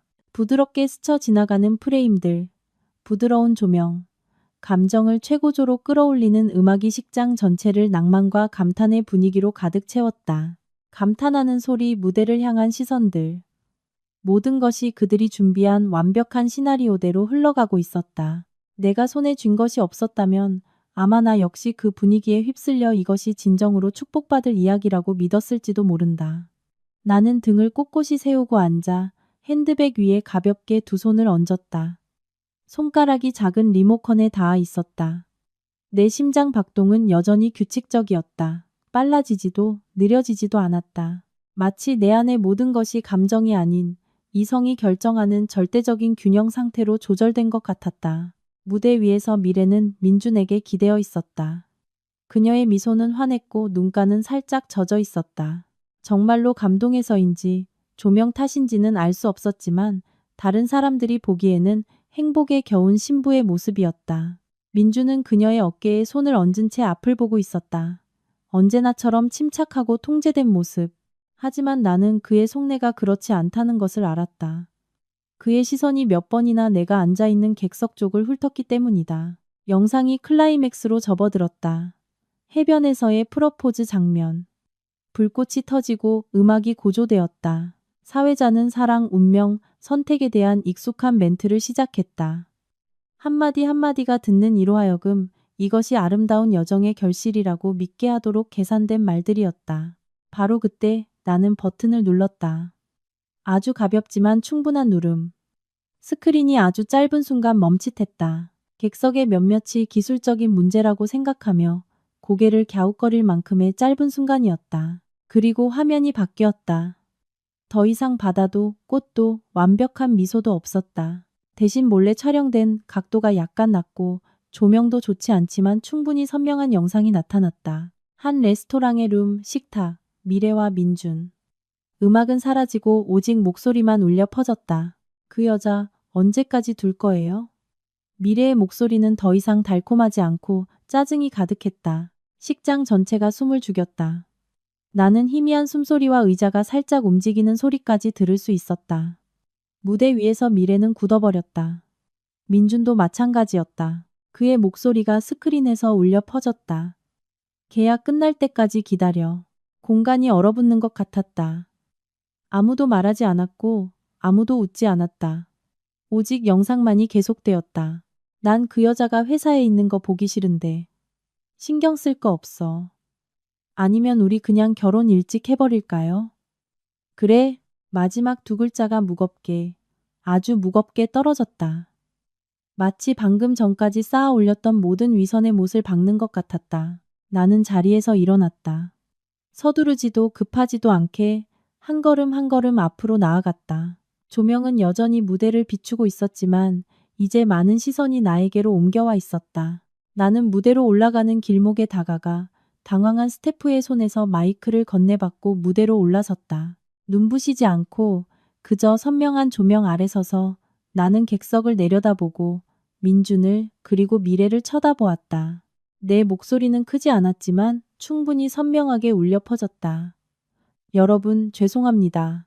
방금 영상 때문에 조금 놀라셨을 것 같네요. 아무도 웃지 않았고 아무도 반응하지 않았다. 그저 긴 침묵만이 이어졌다. 나는 휴대폰을 들어 올려 앞으로 향하게 했다. 이 자리를 빌려 제 자신에 대해 간단히 소개하고 싶습니다. 나는 잠시 멈췄다가 말했다. 제 이름은 윤서연입니다. 아주 평범한 이름. 하지만 곧이어 나는 말을 이었다. 그리고 저는 강민준 대표의 법적 아내입니다. 식장 전체가 폭발하는 것 같았다. 웅성거리는 소리, 급한 숨소리, 의자 끄는 소리. 모든 것이 뒤섞여 혼란스러운 소음이 되었다. 누구도 처음에 침착함을 유지하지 못했다. 무대 위에서 미래는 한 걸음 뒤로 물러섰다. 얼굴은 새하얗게 질려 있었고 입술이 떨렸다. 그는 가만히 서 있었지만 나는 그의 손이 꽉 쥐어지는 것을 똑똑히 보았다. 그의 눈빛은 더 이상 차갑지 않고 당황에 가까운 무언가로 변해 있었다. 나는 멈추지 않았다. 그들에게 기회를 주지 않았다. 저와 강민준 대표는 3년 전 법적으로 유효한 혼인신고를 마쳤습니다. 나는 휴대폰을 더 높이 들어 올렸다. 화면에는 혼인신고서 사진이 떠 있었다. 내 이름, 그의 이름, 선명한 붉은 도장. 부인할 수 없는 증거였다. 저는 오늘 여러분께서 결혼식에 참석하러 오신 건지. 나는 주위를 둘러보고 민준을 다시 쳐다보았다. 아니면 불법적인 중혼 현장을 목격하러 오신 건지 잘 모르겠습니다. 몇몇의 웅성거림이 더 커졌다. 어떤 이는 자리에서 일어섰고 어떤 이는 옆 사람에게 무언가를 물었다. 분위기는 완전히 산산조각 났다. 미래는 고개를 저으며 한 걸음 더 뒤로 물러섰다. 그녀의 목소리가 터져 나왔지만 더 이상 또렷하지 않았다. 아니야, 그런 거 아니야. 나는 그녀를 아주 침착하게 보았다. 그럼 어떤 거죠? 그녀는 대답하지 못하고 그저 민준을 쳐다볼 뿐이었다. 민준이 한 걸음 앞으로 나섰다. 이제 그만해. 그의 목소리는 낮았지만 더 이상 안정적이지 않았다. 내려가. 나는 그를 보았다. 제가 내려가길 원하세요? 여긴 네가 난동 부릴 자리가 아니야. 나는 작게 웃었다. 난동이요? 나는 그 말을 되풀이하고는 고개를 저었다. 제가 난동을 부리는 걸로 보이세요? 나는 작은 리모컨을 살짝 들어 보였다. 아니면 제가 그저 진실을 말하고 있는 걸로 보이세요? 민주는 말하지 않았지만 그의 눈빛은 완전히 변해 있었다. 더 이상 통제하는 자가 아니라 통제력을 잃은 자였다. 나는 객석을 향해 돌아섰다. 목소리는 여전히 차분했다. 여러분께서 방금 보신 영상은 일부에 불과합니다. 나는 잠시 멈췄다. 쉬기 위해서가 아니라 그들이 똑똑히 듣게 하기 위해서였다. 다른 것들도 있습니다. 공기는 다시 극도로 팽팽하게 당겨진 현처럼 긴장되었다. 나는 더 틀지 않고 그저 가만히 있었다. 그들이 이해하기에 충분할 만큼, 민준이 내가 허풍을 떠는 게 아니라는 것을 이해하기에 충분할 만큼. 나는 손을 내리고 그를 똑바로 쳐다보았다. 계속할까요? 아무도 말하지 않았고 아무도 움직이지 않았다. 식장 전체가 그의 대답을 기다렸다. 그리고 나는 처음으로 민준이 즉답을 내놓지 못하는 것을 보았다. 그 순간 식장 안의 공기는 마치 쥐어짜이는 듯했다. 시끄러워서가 아니라 너무나 조용해서 서로의 숨소리까지 들릴 정도의 침묵이었다. 모든 시선이 무대 위로, 나에게로, 민준에게로, 미래에게로 쏠렸다. 각자 방금 일어난 정보의 조각들을 머릿속에서 하나의 완전한 이야기로 꿰맞추고 있었다. 그리고 그럴수록 그 이야기가 자신들이 초대받아 목격하러 온 것과는 전혀 다르다는 것을 깨닫고 있었다.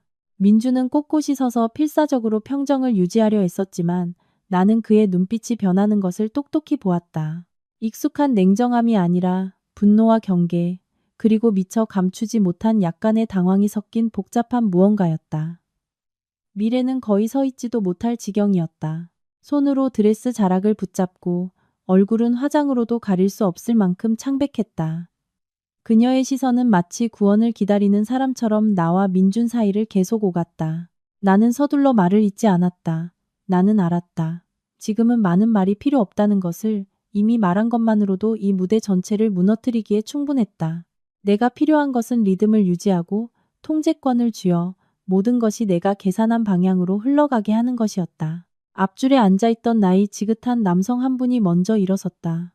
그의 목소리는 낮았지만 존중받는데 익숙한 사람의 위엄이 담겨 있었다. 이게 어떻게 된 일인가? 그는 민준을 똑바로 쳐다보았다. 소개하지 않아도 나는 그가 누구인지 알았다. 이 사회에서 큰 발언권을 가진 인물 중 한 명. 내가 명단에 미리 표시해둔 사람이었다. 만약 민준으로 하여금 즉시 대답하게 만들 사람이 있다면 바로 그와 같은 사람들이었기 때문이다. 민준은 숨을 한 번 들이마시고 그를 향해 돌아섰다. 그의 목소리는 애써 침착함을 유지하고 있었다. 회장님, 이건 오해입니다. 오해라는 두 글자가 나오자마자 나는 객석의 몇몇이 가볍게 고개를 젓는 것을 보았다. 그들이 방금 본 것은 그 두 단어로 요약될 수 있는 것이 아니었기 때문이다. 나는 끼어들지 않았다. 그가 말하도록 내버려 두었다. 그럴수록 그는 더 많은 것을 드러낼 테니까. 그 남성은 앉지 않았다. 그의 시선은 민준을 떠나지 않았다. 혼인신고서가 있는데 오해라고? 그 질문은 마치 남은 평정심을 베어버리는 칼날처럼 떨어졌다. 민준은 바로 대답하지 못했고 바로 그 지체가 곧 대답이 되었다. 미래가 그제야 소리를 질렀다. 그녀의 목소리는 평소보다 높고 떨리고 갈라져 있었다. 전 몰랐어요. 전 정말 몰랐어요. 그녀는 마치 자신을 믿어줄 사람을 찾는 것처럼 주위를 둘러보다가 민준을 향해 돌아섰다. 말해봐요. 아니라고 말해봐요. 나는 그녀를 보았다. 동정도 분노도 없이 그저 한 가지 사실만이 명확했다. 그녀는 자신이 이런 상황에 놓일 거라고는 상상도 못했다는 것. 자신이 승자라고 생각했던 이야기에 자신이 통제할 수 없는 부분이 있을 줄은 몰랐다는 것. 민주는 미래를 향해 돌아섰다. 그의 눈에 아주 빠른 하지만 내가 알아챌 수 있을 만큼의 짜증이 스쳐 지나갔다. 그는 이런 식으로 끌려 들어가는 것을 많은 사람들 앞에서 해명해야 하는 것을 싫어했다. 내가 처리할게. 그는 낮은 목소리로 말했지만 그 말은 상황을 진정시키기는커녕 오히려 주변 사람들이 더 노골적으로 수군거리게 만들었다. 더 이상 속삭임이 아니라 직접적인 질문과 거리낌 없는 시선들이었다. 나는 한 걸음 더 나아갔다. 전진하기 위해서가 아니라 조명 아래서 더 굳건히 서기 위해서였다. 내 목소리는 여전히 차분했다. 높지도 급하지도 않았지만 명확했다. 저는 모든 분들이 진실을 알 권리가 있다고 생각합니다. 오늘 이 자리는 단순히 사적인 행사가 아니라 많은 분들이 관련된 이벤트니까요. 나는 연장자들, 협력사들, 주주들, 내가 표시해둔 사람들을 향해 돌아섰다. 3년 전 저와 강민준 대표는 합의하에 결혼했습니다. 공개하지 않고 각자의 삶을 살기로 했죠. 하지만 그렇다고 해서 그가 법적인 관계를 끝내지 않은 채 다른 결혼식을 올릴 권리가 있다는 뜻은 아닙니다. 나는 잠시 멈췄다. 길지 않았지만 모든 단어가 가라앉기에 충분한 시간이었다. 그리고 더더욱 제가 일하는 바로 그 회사에서 제가 모욕당하는 사람이 될 권리는 없습니다. 분위기는 다시 긴장되었지만 이번에는 혼란이 아니라 집중이었다. 사람들은 이것이 단순히 애정 문제가 아니라 명예와 원칙의 문제라는 것을 이해하기 시작했기 때문이다. 오른쪽에서 화려하게 차려입은 중년 여성이 일어섰다. 나는 그녀가 민준의 어머니라는 것을 알아보았다. 내게 전화했던 바로 그 사람이었다. 그녀의 얼굴은 더 이상 평정을 유지하지 못했지만 간신히 통제하고 있었다. 서연아, 이 일은 따로 얘기할 수 있지 않니? 목소리는 크지 않았지만 가족으로서의 무게가 실려 있었다. 나는 그녀를 보았다. 몇 년 만에 처음으로 나는 그 시선을 피하지 않았다. 저는 3년 동안 따로 얘기했습니다. 나는 아주 가볍게 답했다. 하지만 오늘 모든 것은 더 이상 사적인 일이 아니게 되었습니다. 그녀는 더 말하지 않고 침묵했다. 하지만 그녀의 시선은 민준에게로 향했다. 명백한 압박이었다. 민준은 손을 꽉 쥐고 앞으로 나섰다. 나와 마주 선 거리는 멀지 않았지만 그의 얼굴에 나타나는 모든 표정을 똑똑히 볼 수 있을 만큼은 가까웠다. 서연아, 내려와. 우리끼리 얘기하자. 그의 목소리는 더 낮아져 있었다. 더 이상 명령이 아니라 억제였다. 나는 고개를 저었다. 필요 없어요. 내려오라고. 그가 더 강조했다. 나는 여전히 가만히 서 있었다. 요구하는 건가요? 아니면 두려운 건가요? 그 질문에 그는 잠시 멈칫했다. 그리고 바로 그 1초 만에 나는 내가 그의 약점을 제대로 찔렀다는 것을 알았다. 나는 그의 대답을 기다리지 않았다. 저는 싸우러 온 게 아닙니다. 나는 말을 이었다. 끝내러 왔습니다. 끝낸다는 두 단어가 강하지 않지만 명확하게 떨어졌다. 나는 객석을 향했다가 다시 민준을 보았다. 당신에겐 두 가지 선택지가 있어요. 첫째, 여기서 즉시 멈추고 진실을 인정하는 것. 둘째, 모든 것이 더 멀리 가도록 내버려 두는 것. 그리고 제가 무슨 말을 하는지 당신은 알 거라고 생각합니다. 나는 굳이 설명할 필요가 없었다. 그가 내 손에 저 영상 하나만 있는 게 아니라는 것을 알기 때문이다. 공간은 다시 침묵에 잠겼다. 하지만 이번에는 기다림이 아니라 압박이었다. 모든 시선이 민준에게 쏠려 그의 결정을 기다렸다. 나는 그를 재촉하지도 압박하지도 않고 그저 두 가지 가능성에 모두 대비한 사람처럼 굳건히 서 있었다. 그리고 이번에 3년 만에 처음으로 나는 민준이 더 이상 게임을 통제하는 위치에 있지 않다는 것을 똑똑히 보았다. 그 순간은 오래 지속되지 않았지만 식장 안의 모든 사람이 그 뚜렷한 변화를 느끼기에는 충분했다. 더 이상 결혼식이 아니라 각자가 자신이 어디에 서 있는지, 어느 편에 서야 할지를 다시 생각해야 하는 상황이 되어버렸다. 그리고 민주는 그 사실을 누구보다 잘 알고 있었다. 가장 중요한 사람들의 시선이 모두 그에게 쏠려 있었기 때문이다. 축하하기 위해서가 아니라 만족스러운 해명을 기다리기 위해서. 민주는 가만히 서 있었다. 어깨는 여전히 꼿꼿했지만 호흡은 달라져 있었다. 나는 그가 자신의 모든 반응을 통제하려 애쓰고 있다는 것을 똑똑히 보았다. 조금이라도 통제력을 잃는 순간 모든 것이 그의 손을 완전히 벗어날 것이기 때문이다. 그리고 민준 같은 사람에게 그것은 가장 받아들이기 힘든 일이었다. 그는 먼저 연장자들을 향해 돌아섰다. 목소리는 이전처럼 딱딱하지 않고 낮아져 있었다. 죄송합니다. 오늘 예상치 못한 일이 발생했습니다. 나중에 설명드리겠습니다. 그 말이 끝나자마자 몇몇은 더 이상 평온한 표정을 유지하지 못했다. 그들은 잘 알고 있었다. 만약 사소한 일이었다면 민준이 이렇게 많은 사람들 앞에서 죄송하다는 말을 할 리가 없다는 것을. 아까 그 연장자는 여전히 서 있었다. 그의 시선은 전혀 부드러워지지 않았다. 나중은 필요 없어. 지금 여기서 말해. 그 말에 식장 전체가 다시 한번 정지된 것 같았다. 아무도 앉지 않았고 아무도 돌아가지 않았다. 모두가 기다렸다. 그리고 나는 바로 이 지점에서 모든 것이 명확한 방향으로 갈라질 것이라는 것을 알았다. 민주는 그를 잠시 쳐다보다가 나를 향해 돌아섰다. 그 눈빛. 3년 전 그가 계약서를 내밀었을 때 보았던 바로 그 눈빛이었다. 저울질하고 계산하는, 하지만 이번에는 예전에는 없었던 한 가지가 더 있었다. 압박감. 서연아, 뭘 원해? 그는 더 이상 돌려 말하지 않았다. 이미지를 지키지도 않았다. 그럴수록 자신이 더 잃게 된다는 것을 알았기 때문이다. 나는 그를 똑바로 쳐다보았다. 이미 말했어요. 끝내고 싶다고. 이런 식으로? 그의 목소리에 약간의 억양이 섞였다. 이런 식을 선택한 건 제가 아니에요. 내가 답했다. 당신이 선택했죠. 그 말에 그는 잠시 침묵했다. 주변 사람들이 이야기가 겉보기처럼 단순하지 않다는 것을 이해하기에 충분한 시간이었다. 미래는 더 이상 참지 못하고 한 걸음 앞으로 나섰다. 그녀의 목소리는 더 높아져 거의 울음이 터질 지경이었다. 무슨 말이라도 해봐요. 아니라고 말해요. 저 여자가 틀렸다고 말하란 말이에요. 그녀는 민준의 소매를 잡아 끌었다. 눈빛은 당황으로 가득했다. 이전에 자신감 넘치던 신부의 모습과는 완전히 달랐다. 그리고 바로 그 변화가 많은 사람들로 하여금 그녀를 다른 시선으로 보게 만들었다. 민주는 미래의 손을 가볍게 뿌리쳤다.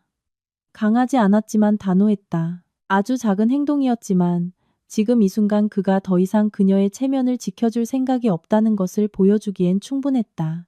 조용히 해. 그 두 단어는 크지 않았지만 차가웠다. 미래는 마치 자신의 귀를 믿을 수 없다는 듯 그 자리에 얼어붙었다. 그리고 한 걸음 뒤로 물러섰다. 눈물이 흐르기 시작했지만 더 이상 처음처럼 그녀에게 주목하는 사람은 없었다. 이제 중심은 다른 곳으로 옮겨갔기 때문이다. 나는 이 모든 것을 끼어들지 않고 지켜보았다. 이럴수록 나는 가장 안정적인 위치를 유지해야 했다. 민주는 다시 나를 향했다. 그의 목소리는 더 낮아져 있었고 더 이상 강한 척하지 않았다. 어떻게 하길 원해? 나는 아주 가벼운 숨을 들이마셨다. 용기를 내기 위해서가 아니라 리듬을 유지하기 위해서였다. 첫째, 이 예식을 즉시 중단하세요. 나는 천천히 한 글자 한 글자 또박또박 말했다. 둘째, 여기 계신 모든 분들 앞에서 우리 관계를 인정하세요. 객석은 다시 웅성거렸지만 혼란이 아니라 극도의 집중이었다. 셋째, 그 이후의 모든 일은 법과 우리가 서명한 합의서에 따라 해결될 겁니다. 나는 다른 것들에 대해서는 더 말하지 않았다. 더 깊은 증거들을 언급하지도 않았다. 하지만 나는 그가 이해했다는 것을 알았다. 그의 눈빛이 분노에서 계산으로 바뀌었기 때문이다. 이사회 멤버 몇몇이 서로 작게 의견을 나누기 시작했다. 아주 가벼운 고갯짓, 진지한 눈빛. 모든 것이 신호였다. 그리고 민주는 그것을 알아채지 못할 리 없었다. 그의 어머니가 그때 더 가까이 다가왔다. 그녀의 목소리는 더 이상 완전한 평정을 유지하지 못했지만 여전히 위험을 잃지 않을 정도는 되었다. 민준아, 결정해라. 조언이 아니라 요구였다. 그는 잠시 더 서 있었다. 아주 짧은 순간이었지만 나에게는 한 가지 사실을 똑똑히 보여주기에 충분했다. 그는 현재의 명성과 장기적인 결과를 저울질하고 있었다. 하나의 예식을 지키는 것과 그 뒤의 시스템 전체를 지키는 것 사이에서 마침내 그가 한숨을 내쉬었다. 아주 가벼운 한숨. 하지만 나는 그것이 신호라는 것을 알았다. 그는 앞으로 나서 내 손에서 마이크를 받아들었다. 빼앗는 것이 아니라 그저 받았다. 그리고 객석을 향해 돌아섰다. 죄송합니다. 그의 목소리가 울려 퍼졌다. 여전히 낮고 선명했지만 이전처럼 단단하지는 않았다. 오늘 예상치 못한 사고가 있었습니다. 그는 잠시 말을 고르는 듯 멈췄다. 방금 일어난 일은 사실입니다. 저와 윤서연 씨는 법적인 혼인관계에 있습니다. 웅성거림의 파도가 다시 한번 일었지만 이번에는 놀람이 아니라 확인이었다. 이 예식을 거행하기 전에 개인적인 문제를 명확히 처리하지 못한 점 사과드립니다. 그는 아주 가볍게 고개를 숙였다. 예전 같았으면 아무도 상상하지 못했을 행동이었다. 오늘 예식은 여기서 중단하겠습니다. 그 말이 끝나자마자 공간 전체가 무너지는 것 같았다. 큰 소음이 아니라 움직임으로 사람들이 일어나고 대화하고 떠나갔다. 모든 것이 빠른 파도처럼 퍼져나갔다. 미래는 그 자리에 버려진 듯 서 있었다. 아무도 그녀를 보지 않았고 아무도 그녀에게 신경 쓰지 않았다. 화려했던 웨딩드레스가 흩어지는 객석 사이에서 갑자기 초라해 보였다. 나는 가만히 서서 민준을 보았다. 이기지도 지지도 않았다. 그저 내가 너무나 오랫동안 지나온 한 단계를 끝냈을 뿐이었다. 그는 나를 보았다. 복잡한 눈빛이었지만 아무 말도 하지 않았다. 나 역시 말하지 않았다. 해야 할 말은 이미 끝났으니까. 민준이 예식을 중단한다고 말한 후 식장은 더 이상 원래의 형태를 유지하지 못했다. 반듯하게 정렬되어 있던 의자들이 어지럽게 흩어졌다. 사람들이 일어나고 밖으로 빠르게 걸어나가고 뒤를 돌아보았다. 모든 눈빛에 각자의 질문이 담겨 있었지만 공통점은 더 이상 방금 전까지 세워졌던 완벽한 이미지를 믿는 사람이 아무도 없다는 것이었다. 그리고 그 통제된 혼란 속에서 나는 오히려 모든 것이 그 어느 때보다 명확해지는 것을 느꼈다. 마치 한 겹의 장막이 찢어져 뒤에 숨겨진 진짜 풍경이 드러나는 것처럼 나는 바로 떠나지 않았다. 내가 시작한 일의 마지막 부분을 마무리하기 위해 그 자리에 남았다. 나는 알았다.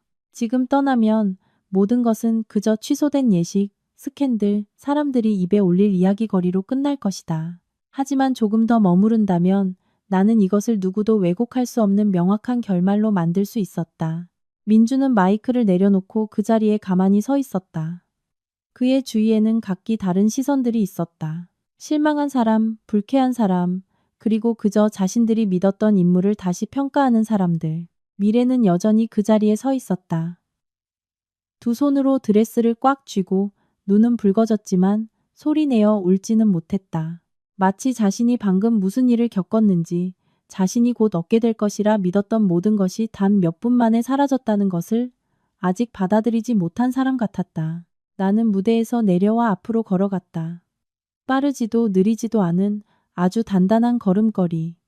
마치 지난 3년간 내가 걸어온 길처럼. 단 하나 다른 점은 이번에는 더 이상 고개를 숙이지 않고 나를 향한 시선들을 피하지도 해명하지도 않고 똑바로 걸었다는 것이다. 몇몇이 내 이름을 불렀지만 나는 멈추지 않았다. 그 말들은 더 이상 중요하지 않았기 때문이다.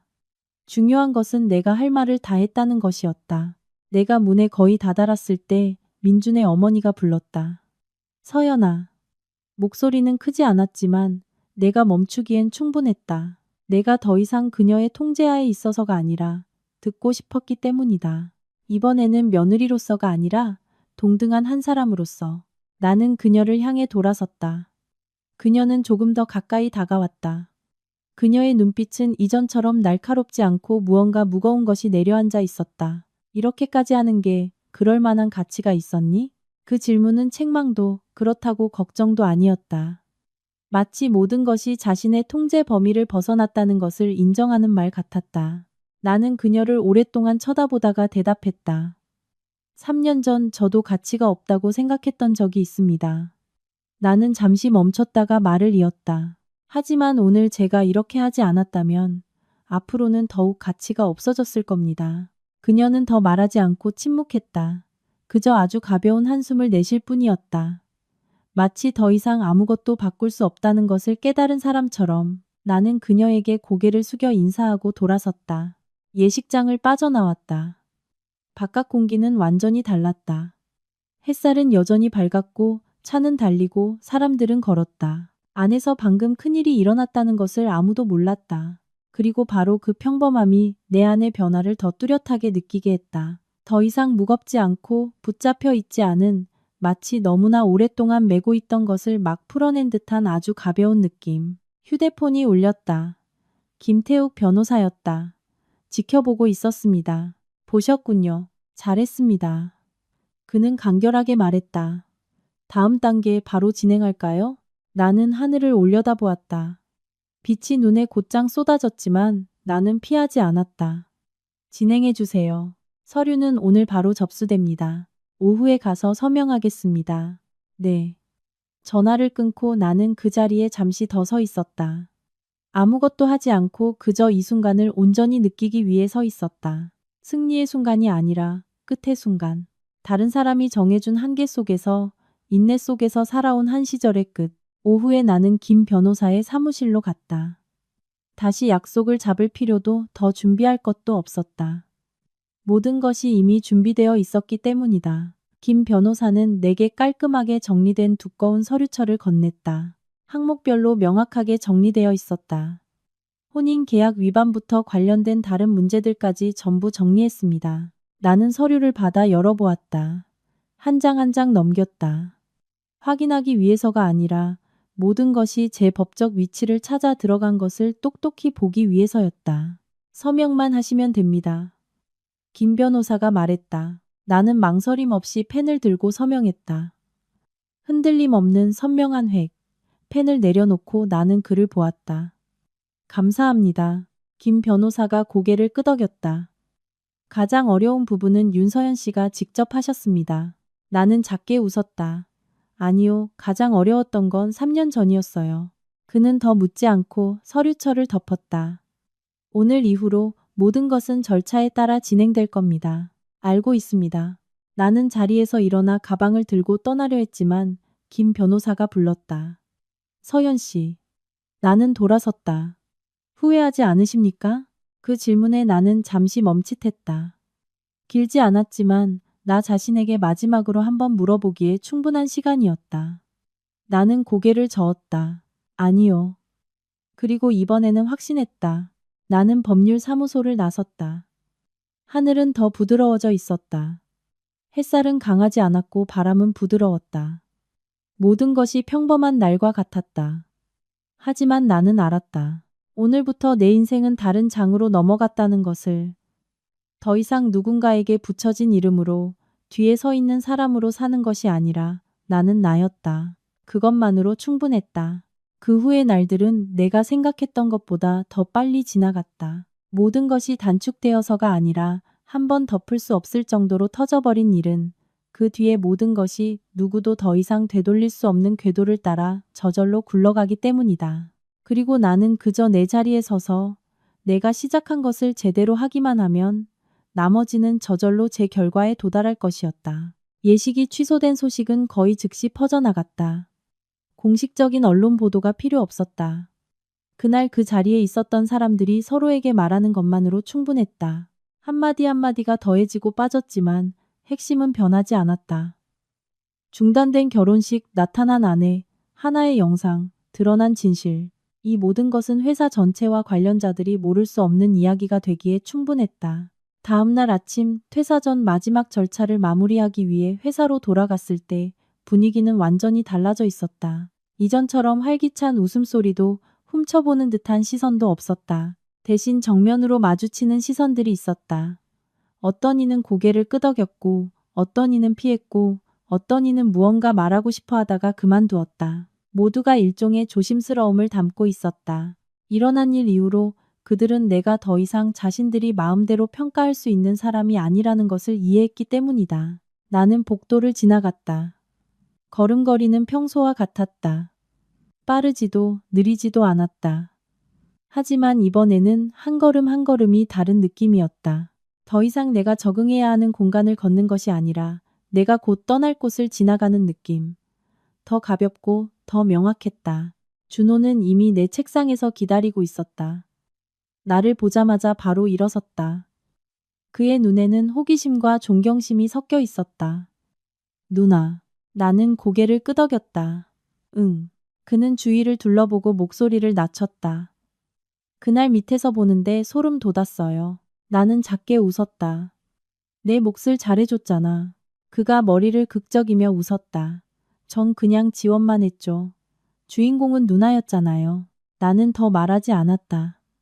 나는 알았다. 각자 자신의 몫이 있었고 하나의 연결고리라도 빠졌다면 모든 것이 이렇게 완벽하게 끝나지 않았을 것이라는 것을. 앞으로 어디 가세요? 그가 물었다. 당분간 좀 쉬다가 다음 일을 해야지. 나는 창밖을 보았다. 빛이 쏟아져 들어왔다. 아직 모르겠어. 하지만 예전과는 확실히 다를 거야. 그는 고개를 끄덕이며 더 묻지 않았다. 하지만 그의 눈빛이 밝아졌다. 마치 내가 멈추지 않을 것이라고 믿는 듯했다.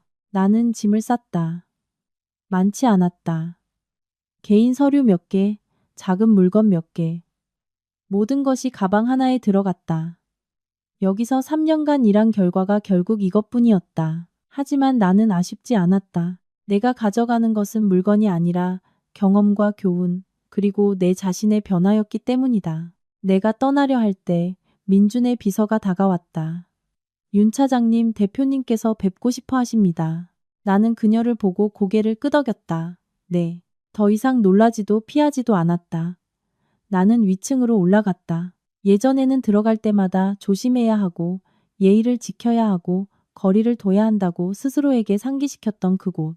하지만 이번에는 완전히 다른 마음가짐으로 들어섰다. 민주는 이전처럼 창가에 서 있었다. 하지만 이번에는 더 이상 공간을 지배하는 사람이 아니라 남은 것을 지키려는 사람처럼 보였다. 내가 들어가자 그가 돌아섰다. 앉아. 나는 말없이 자리에 앉았다. 그는 나를 한참 동안 쳐다보다가 입을 열었다. 정말 철저하게 했더군. 그의 목소리는 더 이상 차갑지 않고 약간 가라앉아 있었다. 제가 해야 할 일을 한 겁니다. 내가 답했다. 그가 작게 웃었지만 비꼬는 뜻은 없었다. 내가 널 과소평가했어. 나는 반박하지 않았다. 그건 사실이었으니까. 이혼 문제는 내 변호사가 내 쪽이랑 처리할 거야. 그가 말을 이었다. 알고 있어요. 재산 문제는 어렵게 굴지 않을게. 나는 그를 보았다. 모든 것이 끝난 후 처음으로 나는 그의 눈에서 피로를 똑똑히 보았다. 돈을 잃어서가 아니라 통제권을 잃었기 때문이었다. 그에게는 그 어떤 것보다 중요한 것이었다. 어렵게 굴든 쉽게 굴든 상관없어요. 내가 말했다. 저는 그냥 원칙대로 하길 원해요. 그는 잠시 침묵하다가 고개를 끄덕였다. 좋아. 어색하지 않은 마치 할 말을 다 한 두 사람이 더 이상 다툴 것이 없는 듯한 고요함이 길게 이어졌다. 내가 일어나기 전 그가 불렀다. 서연아. 나는 돌아섰다. 만약 처음에 내가 다르게 처리했다면 모든 것이 달라졌을까? 그 질문은 되돌리기 위해서가 아니라 그가 막 깨달은 진실이었다. 나는 그를 똑바로 쳐다보았다. 네, 내가 대답했다. 하지만 당신은 그렇게 하지 않았죠. 나는 더 기다리지 않고 돌아서서 그 방을 나섰다. 마음이 더 가벼워지거나 무거워지지 않았다. 그저 더 명확해졌을 뿐이었다. 어떤 일들은 끝났기 때문에 가벼워지는 것이 아니라 자신이 이해하고 받아들이고 지나왔기 때문에 가벼워진다는 것을. 그날 오후 나는 집으로 돌아갔다. 그 오피스텔이 아니라 부모님 댁으로. 바쁘고 멀고 여러 가지 이유로 오랫동안 머물지 않았던 곳. 하지만 안으로 들어섰을 때 익숙한 냄새, 엄마의 목소리, 나를 보는 아빠의 눈빛. 모든 것이 아주 단순한 한 가지를 깨닫게 했다. 어떤 곳은 굳이 노력하지 않아도 내 것이라는 것을. 엄마는 나를 보고 많이 묻지 않고 그저 내 손을 잡았다. 돌아왔으면 됐다. 나는 고개를 끄덕였다. 아빠는 그 자리에 앉아 나를 한참 보시더니 말씀하셨다. 네가 옳았어. 단 3마디였지만 충분했다. 나는 두 분 사이에 앉았다. 오랫동안 느껴보지 못했던 평온함. 모든 것이 끝나서가 아니라 이제부터 나는 다른 사람이 정해준 대로 살지 않아도 된다는 것을 알았기 때문이었다. 그날 밤 나는 아주 깊이 잠들었다. 꿈도 놀람도 미완의 생각도 없이 아주 오랜만에 처음으로 나는 더 이상 마음에 담아둘 것이 없었기 때문이다. 그 후의 날들은 내가 생각했던 것만큼 시끄럽지 않았다.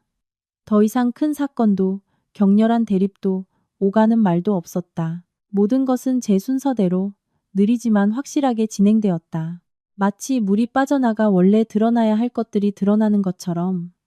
그리고 나는 그저 내 길을 계속 걸어가기만 하면 되었다. 뒤돌아볼 필요도, 더 이상 무언가를 증명할 필요도 없이 이혼 서류는 예상보다 빨리 처리되었다. 민준이 순순해서가 아니라 그가 잘 알았기 때문이다. 길게 끌수록 자신에게 불리한 것들이 퍼져나갈 기회만 더 많아진다는 것을. 그날 예식장에서 일어난 일은 그로 하여금 가장 손실이 적은 처리 방식을 선택하게 하기에 충분했다. 그리고 이번에는 그가 더 이상 조건을 제시하는 사람이 아니라 받아들여야 하는 사람이었다. 나는 법률 사무소에서 그를 마지막으로 한 번 만났다. 논쟁하거나 매달리기 위해서가 아니라 마지막 절차를 마무리하기 위해서였다. 우리는 3년 전 처음 합의서에 서명하던 날처럼 서로 마주보고 앉아 있었다. 단 하나 다른 점은 이번에는 처음의 어색함도 알 수 없는 미래에 대한 불안도 없이 한 길을 다 걸어온 그 누구보다 서로를 잘 아는 두 사람이었다는 것이다. 민주는 눈에 띄게 야위어 있었다. 얼굴에는 익숙한 날카로움 대신 무언가 가라앉은 표정이 있었고 더 이상 나를 파트너로서가 아니라 예전에는 중요하지 않다고 생각했던 무언가를 잃어버린 사람처럼 쳐다보았다. 양측 변호사가 조항들을 다시 읽었다. 재산 분할, 책임, 권리. 모든 것이 명확하게 기록되어 있었고 논쟁도 추가 수정도 없었다. 논쟁해야 할 것들은 이미 다 일어났고 남은 것은 그저 절차일 뿐이었으니까. 서명할 차례가 되었을 때 나는 펜을 들고 종이를 내려다보았다. 망설이기 위해서가 아니라 이 순간을 똑똑히 느끼기 위해서였다. 3년 전에는 이런 식으로 도달할 것이라고 생각하지 못했지만 후회하지 않는 바로 그 방식이었다. 나는 단호한 회구로 서명하고 펜을 내려놓았다. 민준도 말없이 느리지 않게 서명했다. 변호사가 서류를 걷어갔을 때 그가 처음으로 계산 없는 눈빛으로 나를 보았다. 괜찮겠어? 그 질문에 나는 약간 놀랐다. 내용 때문이 아니라 묻는 사람 때문이었다. 나는 그를 보았다. 저는 서명하기 전부터 괜찮았어요. 내가 대답했다. 그는 고개를 끄덕이며 더 말하지 않았다. 아마 이해했거나 아니면 더 이상 할 말이 없었을 것이다. 우리는 동시에 일어섰다. 악수도 낯선 사람처럼 인사하지도 않고 그저 끝을 알리는 가벼운 고갯짓만 했다. 법률 사무소를 나왔을 때 그날은 구름이 많았다. 햇살이 강하지도 비가 오지도 않는 아주 편안한 날씨였다. 나는 잠시 멈춰서서 깊은 숨을 들이마셨다. 피곤해서가 아니라 이 느낌을 기억하고 싶었기 때문이다. 누구나 가질 수 없는 느낌. 자신을 묻고 있던 더 이상 자신의 것이 아닌 족쇄를 스스로의 손으로 막 풀어낸 사람의 느낌. 그 후 며칠 동안 나는 서둘러 큰일을 벌이지 않았다. 집에 더 많이 머물렀고 엄마와 시장에 가고 밥을 짓고 아빠와 차를 마시며 오래된 이야기를 들었다. 아주 평범해 보이는 일들이었지만 내 마음을 가라앉게 했다. 결국 다른 모든 것이 변할 때 자신을 붙잡아주는 것은 바로 그런 소박한 것들이었으니까. 어느 날 오후 아빠와 마당에 앉아 있을 때 낯선 번호로 문자 메시지를 받았다. 단 한 줄이었다. 네가 이겼어. 이름을 쓰지 않아도 나는 누구인지 알았다. 나는 메시지를 잠시 보다가 화면을 껐다. 답장하지도 더 생각하지도 않았다. 나에게 이것은 승패의 문제가 아니었기 때문이다. 굳이 이겼다고 한다면 그저 과거의 나 자신에게 이겼을 뿐이었다. 침묵이 모든 것을 평온하게 유지하는 유일한 방법이라고 생각했던 과거의 나에게. 몇 주 후 나는 옛 지인에게서 협력 제안을 받았다. 그는 예전에 한 프로젝트에서 나와 함께 일한 적이 있었고 내 일 처리 방식과 문제 해결 능력을 잘 알았다. 그리고 이번에 그는 내게 새로운 프로젝트에 참여해달라고 제안했다. 예전 회사만큼 크지는 않았지만 나만의 방식으로 다시 시작하기에 충분했다. 나는 바로 수락하지 않았다. 시간을 들여 꼼꼼히 읽고 생각하고 대화했다. 예전처럼 서두르지 않았다. 나는 알았다. 이번 선택은 단순히 일이 아니라 내가 앞으로 살아가고 싶은 방식이라는 것을. 마침내 나는 동의했다. 그 프로젝트가 완벽해서가 아니라 내가 그것을 주도할 수 있고 책임질 수 있으며 가장 중요하게는 굳건히 서기 위해 누구에게도 기댈 필요가 없다는 것을 느꼈기 때문이다. 새로운 직장에 처음 출근한 날 환영식도 큼직함도 없었다. 그저 단순한 책상 하나, 작은 팀, 그리고 새로운 시작뿐이었다. 하지만 나는 오히려 가벼움을 느꼈다. 이번에는 다른 어떤 합의 때문이 아니라 오직 내 능력만으로 이 자리에 왔다는 것을 알았기 때문이다. 준호도 몇 달 뒤에 나와 함께 일하게 되었다. 그는 아주 간단한 한마디를 했다. 누나랑 일하는 게 마음 편해요. 나는 웃으며 아무 말도 하지 않았지만 마음속은 따뜻했다. 어떤 관계는 많은 말이 필요 없이 충분한 믿음만으로도 이어지니까. 한 번은 우연히 민준에 대한 소식을 들었다. 그는 더 이상 예전의 자리를 지키지 못했고 권한이 제한되었으며 이사회의 다른 사람들과 결정을 공유해야 했다. 예전처럼 정권을 휘두르지 못하게 되었다는 것이다. 미래는 오래전에 떠났고 아무도 그녀가 어디에 있는지 몰랐다. 그들의 이야기는 점차 사람들이 선택의 실수에 대해 말할 때 언급하는 하나의 예시가 되었다. 나는 듣고 그냥 넘겼다. 기쁘지도 슬프지도 않았다. 그 일들은 더 이상 나와 관련이 없었으니까. 어느 날 아침 출근 준비를 하며 거울 앞에 섰을 때 나는 나 자신을 다시 보았다. 겉모습을 확인하기 위해서가 아니라 그곳에 서 있는 사람이 누구인지 보기 위해서였다. 그리고 나는 깨달았다. 나는 더 이상 뒤에 서는 것을 받아들이고 일을 크게 만드는 것을 두려워하고 참는 것이 유일한 방법이라고 생각했던 그 여자의 그림자를 보지 못했다. 거울 속의 사람은 나였지만 더 명확하고 더 굳건하고 더 자유로운 다른 버전의 나였다. 나는 아주 가볍게 미소 짓고는 돌아서서 가방을 들고 집을 나섰다. 아침 햇살이 앞길을 비추고 있었다. 눈부시지는 않았지만 내 발걸음 하나하나를 똑똑히 볼 수 있을 만큼은 밝았다. 그리고 이번에는 나를 이끌어줄 사람이 필요 없었다. 나는 내가 어디로 가고 있는지 알고 있었다.